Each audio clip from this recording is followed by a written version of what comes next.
Hello बच्चों, आप सभी का स्वागत है हमारे चैनल एनसीईआरटी ट्यूटोरियल के ऊपर। और यहां पर इस वीडियो में हम लोग पढ़ रहे हैं क्लास 9th के इकोनॉमिक्स के चैप्टर नंबर 4 को, जिसका नाम है फूड सिक्योरिटी इन इंडिया। तो यहां पर ये जो चैप्टर होने वाला है, इस चैप्टर में हमें क्या बात करनी है, फूड सिक्योरिटी के बारे में बात करनी है। और यहां पर इस वीडियो में ये पूरा चैप्टर आपका कंप्लीट हो जाएगा। तो अगर आप इस वीडियो को जल्दी से पढ़ना चाहते हैं, जल्दी से फिनिश करना चाहते हैं, तो आप वीडियो को 1.25x पर या फिर 1.5x पर भी देख सकते हैं, जिससे कि आप वीडियो जल्दी कवर कर लेंगे। अब यहां पर बात किया गया है कि भाई इस चैप्टर में हम क्या पढ़ेंगे, फूड सिक्योरिटी के बारे में पढ़ेंगे। तो सबसे पहले हमें समझना होगा कि भाई फूड सिक्योरिटी होता क्या है, और यहां पर इस चैप्टर में फूड सिक्योरिटी क्या होता है, कैसे होता है, इंडिया में कैसे इसको लागू किया जाता है, क्या क्या तरीके हैं, क्या सिस्टम है, सभी चीजें हमें इस चैप्टर में समझनी है। तो आइए हम इस चैप्टर की शुरुआत करते हैं किस चीज से, फूड सिक्योरिटी से, कि आखिर ये फूड सिक्योरिटी होती क्या है। ये सबसे पहले हम लोग क्या करते हैं, समझ लेते हैं। अब यहां पर चैप्टर का है ओवरव्यू। अब ओवरव्यू में आपको यही चीज सबसे पहले बताई गई है कि फूड सिक्योरिटी होता क्या है। तो यहीं से आपका सबसे पहला क्वेश्चन उठेगा, जो कि एग्जामिनेशन में आपसे पूछा जा सकता है, what is food security. Food security का मतलब क्या होता है। तो फूड सिक्योरिटी का मतलब अगर आपसे पूछे तो आप क्या लिखेंगे, तो आप लिखिएगा food security means availability, accessibility and affordability of food to all people at all times. मतलब क्या हुआ, फूड सिक्योरिटी का सीधा मतलब है कि जो फूड है वो सभी व्यक्तियों तक, हमारे अगर इंडिया में फूड सिक्योरिटी है तो इंडिया के सभी व्यक्तियों तक फूड अवेलेबल होना चाहिए, एक्सेसिबल होना चाहिए और अफोर्डेबल होना चाहिए। अब इन तीन शब्दों का मतलब क्या है वो हमें आगे समझना है, लेकिन अभी आपको डेफिनेशन समझ लीजिए कि भैया फूड सिक्योरिटी होता क्या है। अब इसके बाद आगे बढ़ें तो आगे कहता है कि the poor house holds are more vulnerable to food insecurity whenever there is a problem of production or distribution of food crops। कहता है कि देखिए फूड इनसिक्योरिटी का खतरा किसके ऊपर है, फूड इनसिक्योरिटी का खतरा गरीब लोगों के ऊपर है। क्यों? क्योंकि जब भी किसी भी तरीके से प्रोडक्शन बाधित होता है या फिर डिस्ट्रीब्यूशन बाधित होता है, तो जो गरीब लोग हैं वो सबसे ज्यादा प्रभावित होते हैं। अब इसका मतलब क्या हुआ, मतलब यह है कि मान लीजिए कोई क्षेत्र है, जैसे इंडिया में कोई स्टेट, मान लीजिए यूपी मान लेते हैं, कि यूपी में मान लीजिए खेती फसल खराब हो गई, अनाज नहीं हुआ। अनाज नहीं हुआ तो मतलब प्रोडक्शन नहीं हुआ अनाज का, तो उसका प्रॉब्लम, उसकी जो परेशानी होगी, सबसे ज्यादा असर किस पर होगा, गरीबों पर होगा। कैसे होगा, क्यों होगा, यह जरा सा हम लोग समझने की कोशिश करते हैं। देखिए क्या होता है, कोई स्टेट है यूपी, हमने यहां पर कंसीडर किया है, यूपी मान लेते हैं हम लोग, यूपी है यहां पर। अब यूपी में क्या हुआ, फसल नहीं हुआ। फसल नहीं हुआ तो यहां पर क्या है, क्रॉप की कमी हो गई है, क्रॉप की कमी है। अब क्रॉप की कमी है तो क्रॉप कमी होने की वजह से क्या होगा, क्रॉप का प्राइस बढ़ जाएगा। क्या हो जाएगा, प्राइस बढ़ जाएगा।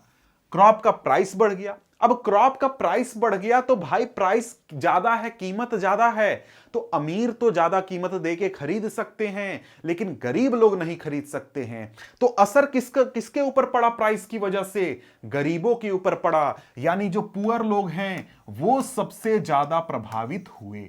यही चीज कहता है कि फूड इनसिक्योरिटी का खतरा सबसे ऊपर किसके ऊपर सबसे ज्यादा होता है, गरीबों के ऊपर होता है। इसके अलावा एक और शब्द है डिस्ट्रीब्यूशन।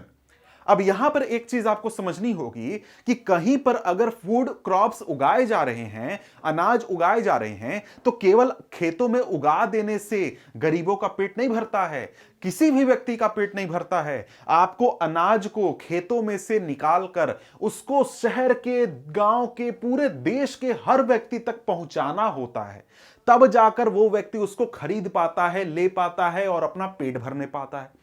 तो अगर किसी रीजन से डिस्ट्रीब्यूशन में भी प्रॉब्लम आती है तो भी पुअर व्यक्ति को प्रॉब्लम सफर करना पड़ता है। उदाहरण फिर से समझते हैं। उदाहरण है कि मान लीजिए यूपी में क्रॉप नहीं है, फसल नहीं हुआ, या फिर यूपी में लॉकडाउन है मान लीजिए। अब यूपी में लॉकडाउन है तो यहां पर क्या हुआ, लॉकडाउन की वजह से क्या हुआ, डिस्ट्रीब्यूशन नहीं है। मतलब कि लोग एक जगह से दूसरी जगह आ जा नहीं सकते हैं, सफर नहीं कर सकते हैं, कुछ भी नहीं कर सकते हैं। तो यहां पर क्या होगा भाई, क्रॉप है, खेती हुई है, लेकिन उसका डिस्ट्रीब्यूशन नहीं है। अब डिस्ट्रीब्यूशन नहीं है तो उसका असर कैसे पड़ेगा, समझिए कि आपका मोहल्ला है, ये मान लीजिए मैं जहां रहता हूं यहां पर एक मोहल्ला है, यहां पर के जो लोग हैं वो अनाज खरीदने कहां जाते हैं, अपने मोहल्ले के किराने के दुकान पर। वो थोड़े ही ना जाते हैं कि खेत में चलो खेत में से किसान से खरीद कर लाते हैं, नहीं नहीं नहीं नहीं, वो मोहल्ले में खरीदते हैं। अब मोहल्ले के दुकान वाले के पास अगर अनाज नहीं आया तो वो मोहल्ले के लोगों को देगा कैसे। अगर थोड़ा सा अनाज है तो वो ज्यादा कीमत पर बेचेगा क्योंकि उसको ज्यादा कीमत पर मिला है। तो यहां पर क्या होगा, फिर से वही प्राइस इंक्रीज हो जाएगा। क्यों? क्योंकि अनाज की कमी है। भले ही पूरे देश में कमी नहीं है, मेरे राज्य में कमी नहीं है, लेकिन मेरे मोहल्ले में तो कमी हो गई है ना, क्योंकि जहां से अनाज आता है वहां से आया नहीं है। तो यहां पर फिर से क्या होगा, प्राइस इंक्रीज होगा और फिर से किसको परेशानी होगी, गरीबों को परेशानी होगी। तो मैं देखिए, जब भी हम फूड इनसिक्योरिटी या फिर सिक्योरिटी की बात करते हैं तो मेन फोकस किसके ऊपर होता है, गरीबों के ऊपर होता है। लेकिन ऐसा नहीं है कि सिर्फ और सिर्फ गरीब लोग ही इससे प्रभावित होते हैं, अमीर भी होते हैं, सभी लोग होते हैं। फूड सिक्योरिटी सभी लोगों के लिए होती है। डेफिनेशन में आपने देखा, food security means availability, accessibility, affordability to food of food to all people at all times. यहां पर सिर्फ गरीबों की बात नहीं होती, फूड सिक्योरिटी में सभी लोगों की बात होती है। अब यहां पर आगे बढ़ते हैं तो आगे यहां पर क्या कहता है, आगे यहां पर कहता है कि जो फूड सिक्योरिटी है वो किस चीज के ऊपर डिपेंड करती है। तो यहां पर फूड सिक्योरिटी जो है वो डिपेंड करती है पब्लिक डिस्ट्रीब्यूशन सिस्टम के ऊपर और गवर्नमेंट विजिलेंस के ऊपर और action at times when this security is threatened. तीन पिलर्स हैं या फिर 3 पॉइंट्स हैं जिसके ऊपर फूड सिक्योरिटी किसी भी देश में निर्भर करती है। पहला क्या है, पब्लिक डिस्ट्रीब्यूशन सिस्टम। अब ये आपको एक प्रकार से देखें तो यहां पर थोड़ा पिन पॉइंट कर दिया, लेकिन समझिए कि पूरा डिस्ट्रीब्यूशन सिस्टम होना चाहिए कि भाई सभी लोगों के रीच तक, जहां पर मैं हूं, मेरे घर के बगल में अगर अनाज मिलेगा तभी मैं उसको खरीद के खा सकता हूं। रोज मैं 100 किलोमीटर जाकर अनाज नहीं लाऊंगा। तो एक प्रकार से लोगों तक पहुंचाने का पूरा सिस्टम होना चाहिए, ये यहां पर कहता है। अगर जो लोग पैसे से नहीं खरीद सकते हैं उनके लिए सरकार एक अलग से दुकान खोलती है जहां पर सस्ते कीमत पर अनाज मिलते हैं। इसके अलावा कहता है गवर्नमेंट विजिलेंस, यानी कि सरकार की सतर्कता। सरकार हमेशा एकदम ध्यान रख रही है कि भाई कहीं कोई गड़बड़ तो नहीं है, गड़बड़ तो नहीं है, यहां पर गड़बड़ है यहां ठीक करो, वहां गड़बड़ है वहां ठीक करो। मतलब एकदम सरकार सतर्क होकर काम कर रही है। और तीसरा, action at times when security is threatened.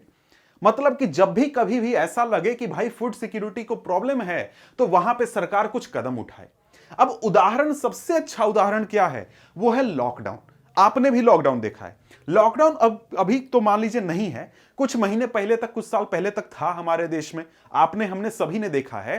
तो लॉकडाउन में क्या हुआ था, लॉकडाउन में लोग जो थे वो घर से नहीं निकल सकते थे, कोई अपना बिजनेस नहीं चला सकता था, कोई अपना जॉब नहीं कर सकता था। तो लोग घरों में कैद हैं, पैसे उनके पास है नहीं, तो लोग खाएंगे कहां से, पैसे कहां से आएंगे कि खरीद कर खाएंगे, और खरीदने के लिए बाहर जा नहीं सकते हैं। तो यहां पर क्या हुआ, परेशानी आ गई फूड सिक्योरिटी की। तो सरकार ने क्या सोचा कि भाई देखो प्रॉब्लम है, प्रॉब्लम का सॉल्यूशन करना होगा। तो सॉल्यूशन कैसे किया सरकार ने, सरकार ने ऐलान किया कि भाई जितने भी गरीब लोग हैं, और इंडिया में करीब 81 करोड़ 81 करोड़ लोगों को फूड सिक्योरिटी के तहत, फूड सिक्योरिटी बनाए रखने के लिए सरकार ने कई महीनों तक जो अनाज हैं लोगों को बांटे, लोगों को दिए जिनको भी जरूरत थी। क्यों? क्योंकि फूड सिक्योरिटी बनी रहनी चाहिए। तो आपने सुना होगा कि भाई इतने सारे लोग हैं, उनको 25 किलो 30 किलो 35 किलो के हिसाब से पर हर एक परिवार को अनाज दिए जा रहे हैं, और कई महीनों तक दिए गए। क्यों दिए गए? क्योंकि यहां पर एक नेशनल कैलेमिटी थी, एक प्रॉब्लम था, फूड सिक्योरिटी का प्रॉब्लम था। तो फूड सिक्योरिटी बनाए रखने के लिए यहां पर ऐसा किया गया। अब आगे बढ़ते हैं। अब यहां पर हमारे सामने क्या आ जाता है, what is food security title है। तो फूड सिक्योरिटी क्या होता है वो तो हम ऊपर ही देख चुके हैं, डेफिनेशन देख चुके हैं, ठीक है। अब यहां पर अगर आपसे ये क्वेश्चन थोड़ा डिटेल में पूछता है, एलेबरेट करके पूछता है, तो यहां पर आप लिख सकते हैं ये 3 पॉइंट्स, ये जो 3 पॉइंट्स यहां पर दिए गए हैं, ये तीनों पॉइंट्स को आप एक्सप्लेन कर सकते हैं। जो पॉइंट्स ऊपर मैंने 3 बताए थे, अवेलेबिलिटी, एक्सेसिबिलिटी और अफोर्डेबिलिटी, इन तीनों पॉइंट्स को आप एक्सप्लेन भी कर सकते हैं। अब यहां पर ये टॉपिक जरा सा पढ़ते हैं। यहां पर क्या कहता है, यहां पर कहता है कि food is an as essential for living as air is for breathing. मैं सांस ले रहा हूं, तो मैं सांस ले रहा हूं, तो सांस लेने में मैं क्या लेता हूं, एयर लेता हूं भाई, तो एयर बहुत इंपॉर्टेंट है मुझे ब्रीद करने के लिए। उसी प्रकार से अगर मुझे जिंदा रहना है, मुझे सरवाइव करना है, तो उसके लिए फूड भी बहुत इंपॉर्टेंट है। तो कहता है कि जितना सांस लेने के लिए एयर इंपॉर्टेंट है, उतना ही हमें जिंदा रहने के लिए फूड भी इंपॉर्टेंट है। But food security means something more than getting 2 square meals. Food security has following dimensions. मतलब क्या, मतलब कि फूड सिक्योरिटी का सिर्फ यह मतलब नहीं है कि 2 समय का हमें भोजन मिल गया तो फूड सिक्योरिटी हो गया, नहीं, उसमें और भी कुछ पॉइंट्स हमें ध्यान रखनी होती हैं। तो यहां पर आपसे क्या क्वेश्चन पूछ सकता है, क्वेश्चन पूछेगा एक्सप्लेन या फिर name the dimensions of food security, इस प्रकार से पूछेगा। तो वहां पर 3 पॉइंट्स आप लिखेंगे। एक ज्यादा मार्क्स में पूछेगा तो आप तीनों पॉइंट्स को एक्सप्लेन करके भी लिख सकते हैं। अवेलेबिलिटी, एक्सेसिबिलिटी और अफोर्डेबिलिटी को आप एक्सप्लेन भी कर सकते हैं। अब ये तीनों होते क्या हैं, इनको जरा सा हम लोग समझते हैं। तो यहां पर कहता है कि availability of food means food production with in the country, food imports and the previous year stocks stored in government Granules. ठीक है, तो यहां पर सॉरी ग्रैंडरीज। ठीक है, तो यहां पर क्या कहता है, यहां पर अवेलेबिलिटी का सीधा मतलब है कि हमारे देश में लोगों को जितनी अनाज की जरूरत है, उतना अनाज हमारे देश में, हमारे आसपास के पूरे सिस्टम में अवेलेबल होना चाहिए। अब ये अवेलेबल कहां होना चाहिए, तो ये अवेलेबल कहीं भी हो सकता है, जैसे कि हमारे पास के दुकान वाले के पास, राज्य सरकार के पास, केंद्र सरकार के पास, कहीं भी। तो यहां पर कहता है कि भाई देखो, अवेलेबिलिटी का मतलब क्या है, मतलब कि भाई देश में हमारा प्रोडक्शन कितना हुआ, वो हुआ, साथ में अगर प्रोडक्शन कम हुआ है तो फूड इंपोर्ट, और साथ में पिछले साल का जो बचा हुआ अनाज है वो। तो कुल मिलाकर जितना हमारा अनाज है, जितनी जरूरत है, उतना हमें उपलब्ध होना चाहिए देश में। अब यहां पर यह नहीं कहता कि किसी के घर में है या नहीं है, वो बात नहीं है, पूरे देश स्तर पर यहां पर बात करता है। अब यहां पर आगे कहता है कि फूड एक्सेसिबल होना चाहिए, मतलब कि हर व्यक्ति के पहुंच में होना चाहिए। पहुंच में होने का मतलब है कि भाई मुझे ऐसी कोई बाधा नहीं होनी चाहिए कि मैं खाना नहीं ले सकता, फूड नहीं ले सकता। जैसे मैं यहां पर रहता हूं तो मुझे क्या बाधा हो सकती है, हो सकता है कि दुकान बहुत दूर है, या फिर यहां नहीं है, बगल के शहर में है। तो ऐसा नहीं होना चाहिए कि मैं अपनी मर्जी से जब चाहूं, जैसे चाहूं जाकर फूड को प्राप्त कर सकता हूं। अगर मुझे, मेरे पास पैसे नहीं है तो सरकार मुझे प्राप्त करवाएगी सस्ते दाम के ऊपर, लेकिन मेरे पास फूड पहुंचने की एक्सेसिबिलिटी होनी चाहिए। समझ गए। इसके बाद है अफोर्डेबिलिटी। अफोर्डेबिलिटी का सीधा मतलब तो आपको पता होगा कि भाई अफोर्डेबल होना चाहिए, इतने प्राइस पर मिलना चाहिए फूड कि कोई भी व्यक्ति वो आसानी से सफिशिएंट, सेफ और न्यूट्रिशियस फूड को प्राप्त कर सके। मतलब हर व्यक्ति को इतने प्राइस में फूड मिलना चाहिए कि उसको जितनी जरूरत है, अच्छी क्वालिटी का साफ सुथरा और न्यूट्रिशियस फूड मिल जाए अपनी जरूरत पूरा करने के लिए।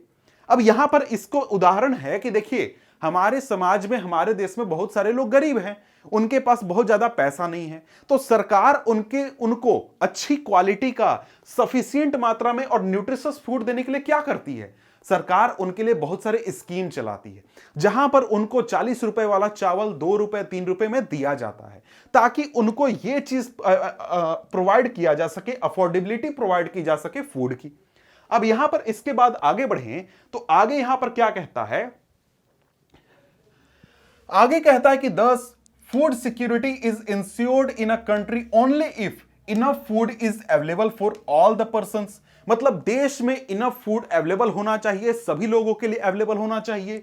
इसके बाद all persons have the capacity to buy food of acceptable quality. सभी लोगों की ये एक प्रकार से कैपेसिटी है या फिर एक प्रकार से उनकी ताकत है, मतलब उनको एक प्रकार से आजादी है कि वो अपने अच्छी क्वालिटी का फूड अपने लिए वो खरीद सकते हैं। इसके साथ ही there is no barrier on the access of food, मतलब कि फूड पर किसी भी प्रकार का बैरियर नहीं होना चाहिए। बैरियर नहीं होने का मतलब क्या है? मतलब कि मुझे फूड खरीदना है तो दुकान मेरे बगल में होना चाहिए, 10 किलोमीटर दूर होगा तो वो एक प्रकार का बैरियर हो जाता है। या फिर चावल मेरे इलाके में नहीं मिल रहा है, बगल के शहर में मिलेगा। ये उदाहरण है बैरियर के, तो ये सारे बैरियर के उदाहरण हैं। इस प्रकार का कोई भी बैरियर नहीं होना चाहिए। अब यहां पर आगे हमारे सामने सवाल उठता है, व्हाई फूड सिक्योरिटी। अब यहां पर भी आपको क्वेश्चन पूछा जाएगा, फूड सिक्योरिटी क्यों इंपॉर्टेंट है? Why is food security is important. ठीक है, तो यहां पर इस पैराग्राफ को पढ़िए, आपको आंसर में बता दूंगा और आपको समझ भी आ जाएगा, उतना कोई बड़ा चीज नहीं है।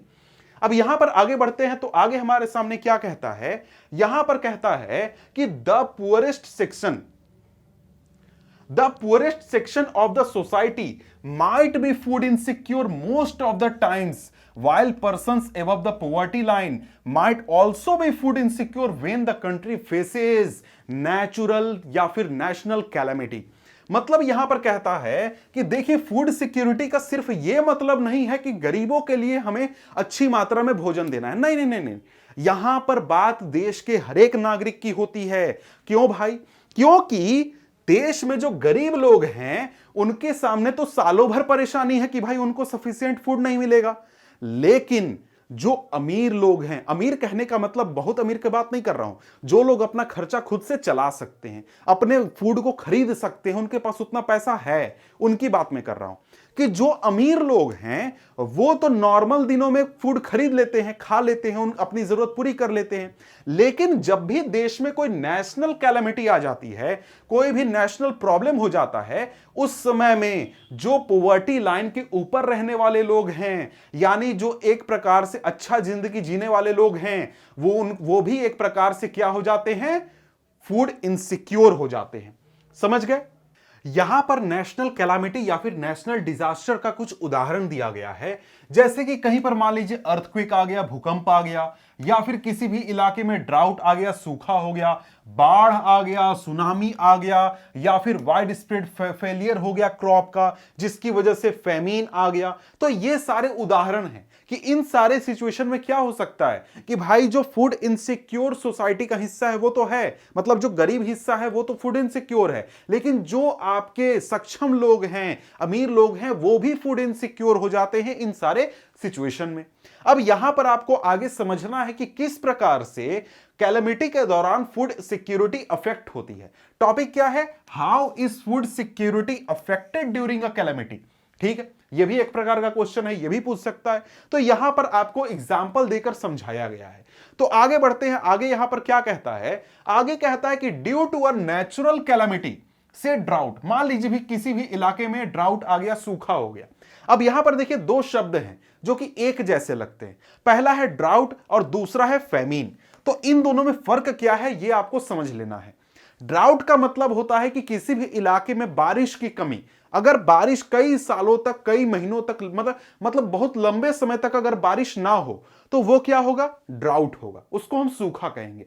ठीक है, और फेमीन क्या होता है कि मान लीजिए ड्राउट आया, ड्राउट की वजह से कई सालों तक बारिश नहीं हुई, पूरा पानी सूख गया, अनाज की कमी हो गई, पानी जो है कमी हो गया है, वहां पर लोग मरने लगे भूख से, बीमारी से। तो जब बहुत वाइड स्प्रेड मौत होने लगती है ना, तब वो हमारा फेमीन कहलाता है, अकाल कहलाता है। ठीक है, ड्राउट का मतलब क्या? सूखा, बारिश की कमी, और फेमीन में क्या हो जाएगा? बहुत बड़ी संख्या में लोग मरेंगे।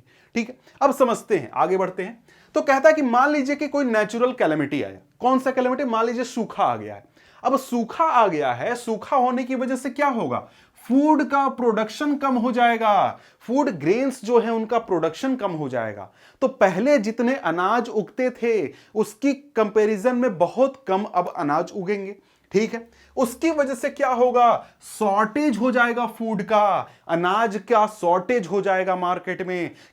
मतलब जितने लोगों को अनाज की जरूरत है, जितना अनाज चाहिए, उससे कम अनाज मार्केट में अवेलेबल होगा। इसके बाद क्या होगा? फूड के शॉर्टेज की वजह से जो प्राइसेस हैं फूड के, वो इंक्रीज हो जाएंगे। क्या हो जाएगा? प्राइस इंक्रीज कर जाएगा, प्राइस बढ़ जाएगा। अब जब प्राइस बढ़ जाएगा तो हाई प्राइस के ऊपर कुछ लोग जो होंगे वो फूड को अफोर्ड नहीं करने पाएंगे। कुछ लोग कौन से? भाई गरीब लोग। जिनके पास पैसा कम है वो लोग फूड खरीदने नहीं पाएंगे। अब इस समय क्या होगा भाई, कौन फूड इनसिक्योर हुआ? गरीब लोग हुए। लेकिन अगर यही ड्राउट काफी लंबे समय तक, लंबे सालों तक चला, या फिर बहुत बड़े इलाके पर ड्राउट आ गया, मान लीजिए पूरे देश में ड्राउट आ गया, सूखा आ गया, तो वहां पर गरीब छोड़िए अमीर, किसी के लिए खाने के लिए अनाज ही नहीं बचेगा। तो यहां पर क्या होगा, यहां पर आपको स्टारवेशन की सिचुएशन आ जाएगी, यानी भूखमरी की सिचुएशन आ जाएगा कि भाई भूखे लोगों को रहना पड़ेगा, पैसा वैसा काम नहीं आएगा, सब कोई भूखे एक प्रकार से सोएंगे, रहेंगे और भूखे मरने की स्थिति आ जाएगी।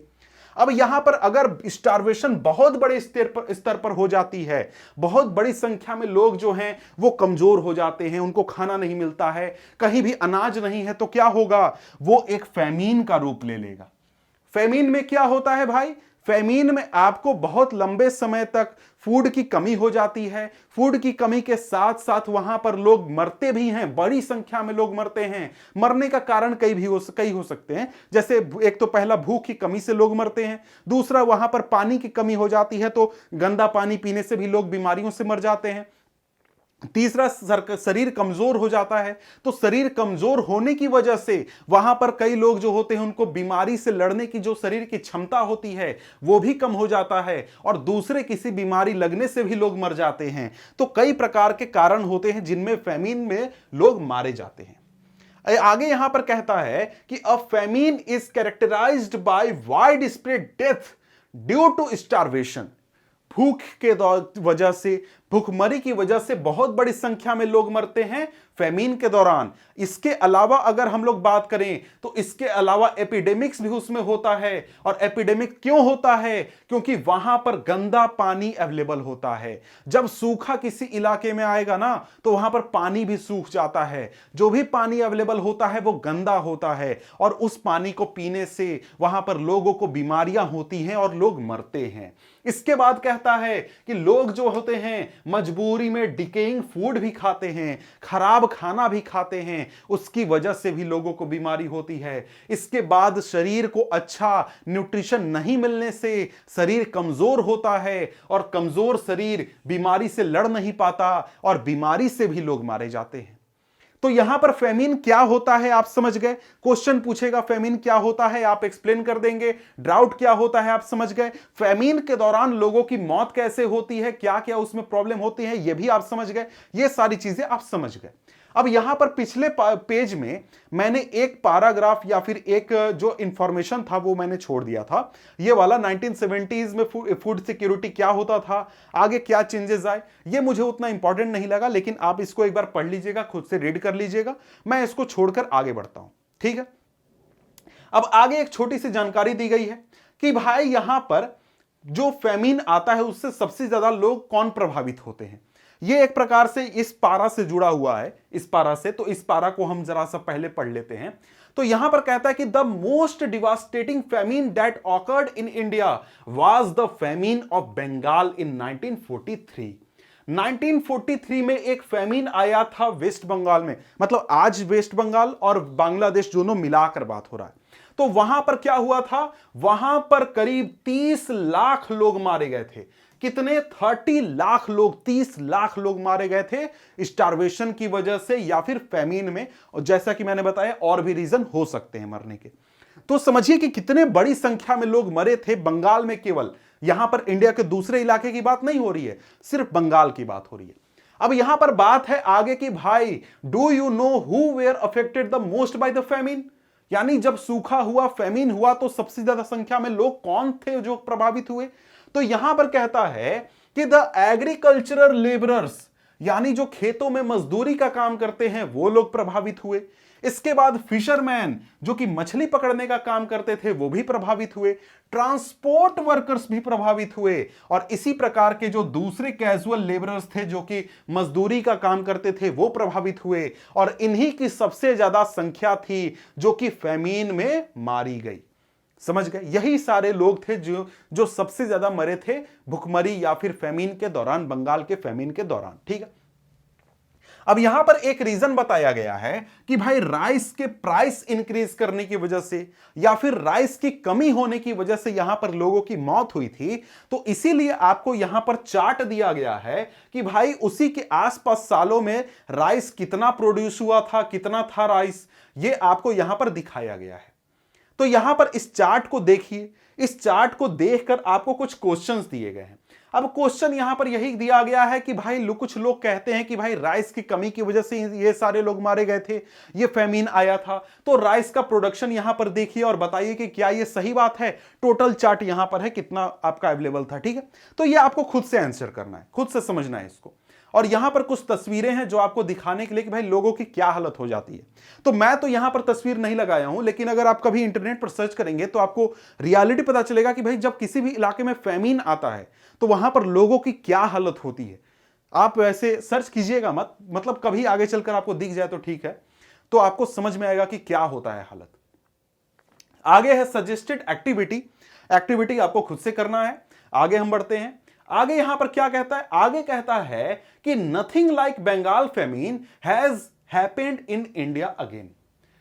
मतलब इंडिया में फिर से बंगाल फेमिन जैसा कुछ नहीं हुआ। क्यों नहीं हुआ भाई? यहां पर सरकार ने बहुत काम किया, बहुत सारी चीजें हैं, वो सारी चीजें हमें नहीं पढ़नी है। बात है कि बंगाल जैसा फेमिन इंडिया में फिर नहीं आया, क्योंकि सरकार, फिर देश आजाद हो गया, सरकार ने बहुत ध्यान दिया, बहुत काम हुआ इस वजह से, ठीक है।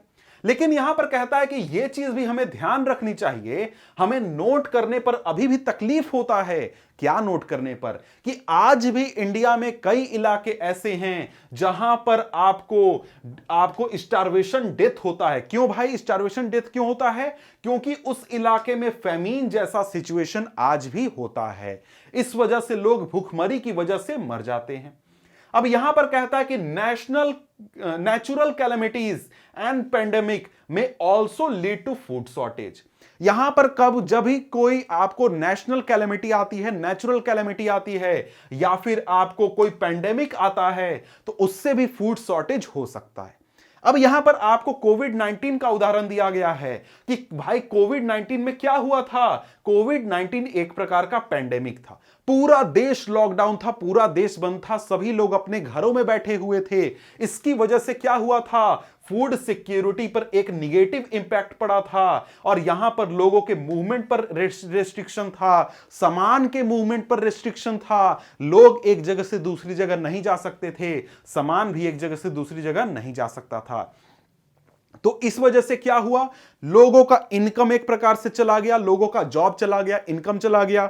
जो किसान थे उनको प्रोडक्शन करने में दिक्कत हुआ, सप्लाई में दिक्कत हुआ, सभी चीजों में दिक्कत हुआ। तो यहां पर क्या हुआ, इसी वजह से एक प्रकार से आपको यहां पर सरकार ने काम किया। वो चीज तो मैं आपको पहले ही समझा चुका हूं, बता चुका हूं, हम समझ गए। इसीलिए यहां पर कहता है कि therefore food security is needed in a country to ensure food at all times including calamities and pandemics. क्या कहता है कि भाई फूड सिक्योरिटी क्यों इंपॉर्टेंट है, इस टॉपिक का क्वेश्चन था। आंसर क्या है कि क्योंकि यहां पर आपको national calamity, natural calamity, pandemic या फिर एपिडेमिक की वजह से क्या हो सकता है, फूड सिक्योरिटी एडवर्सली अफेक्ट हो सकता है। तो उस इफेक्ट को कम करने के लिए, लोगों तक, सभी समाज के सभी लोगों तक फूड पहुंचाने के लिए हमें फूड सिक्योरिटी की जरूरत होती है। तो यहां से आप पॉइंट बनाकर लिख सकते हैं। अब यहां पर आगे बढ़े तो आगे हमारे सामने क्या टॉपिक है, हु आर फूड इनसिक्योर।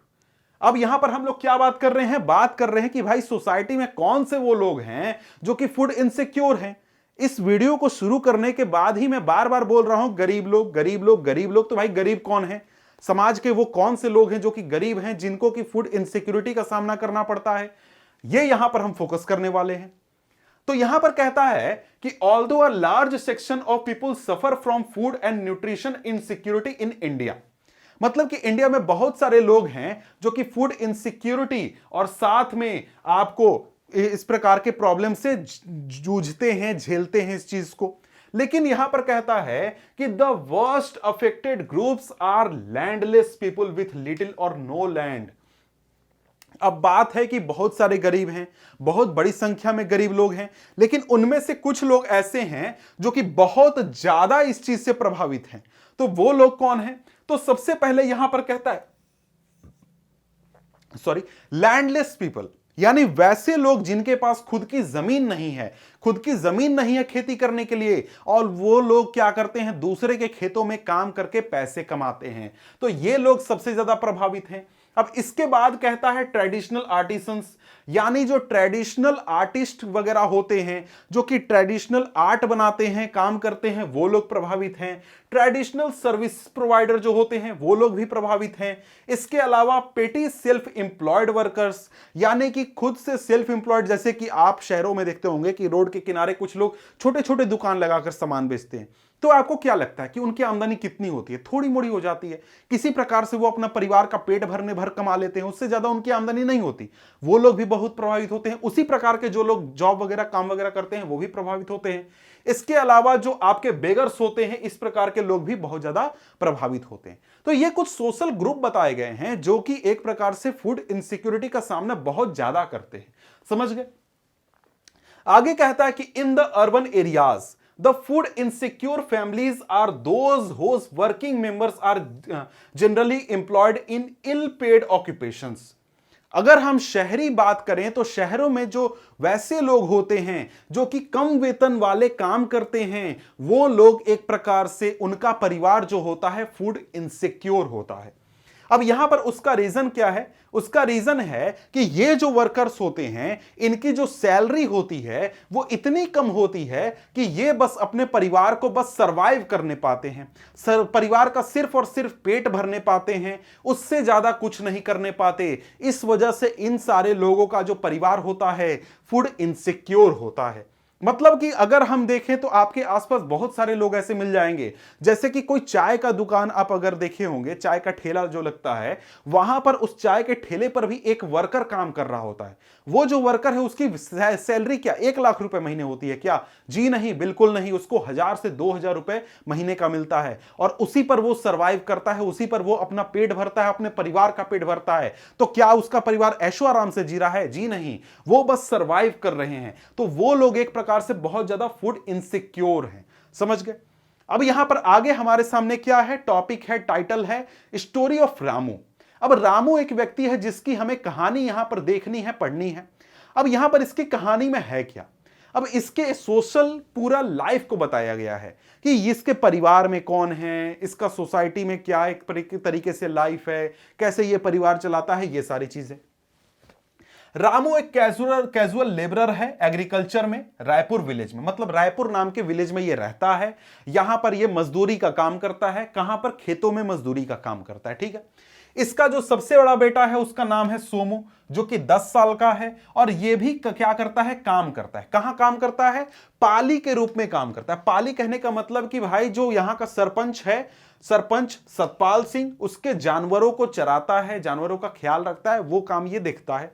अब सोमू जो है वो पूरे साल काम करता है सरपंच के घर पर, और उसको कितने मिलते हैं पैसे? 1000 रुपए मिलते हैं काम करने के लिए।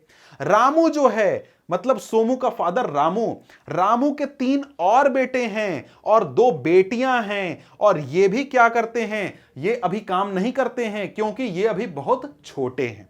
ठीक है। और इसकी जो वाइफ है, रामू की वाइफ का नाम क्या है? सुनहरी नाम है। यानी सोमू की जो मां है, रामू की वाइफ है सुनहरी, ये भी पार्ट टाइम काम करती है। पार्ट टाइम कहां काम करती है?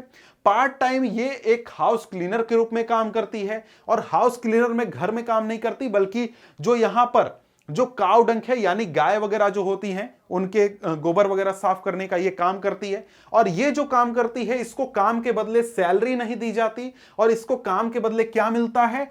आधा लीटर दूध मिलता है, और साथ में कुछ पके हुए फूड मिलते हैं सब्जियों के साथ में, और इस प्रकार से उसको काम का इसी रूप में वेतन दिया जाता है। ठीक है।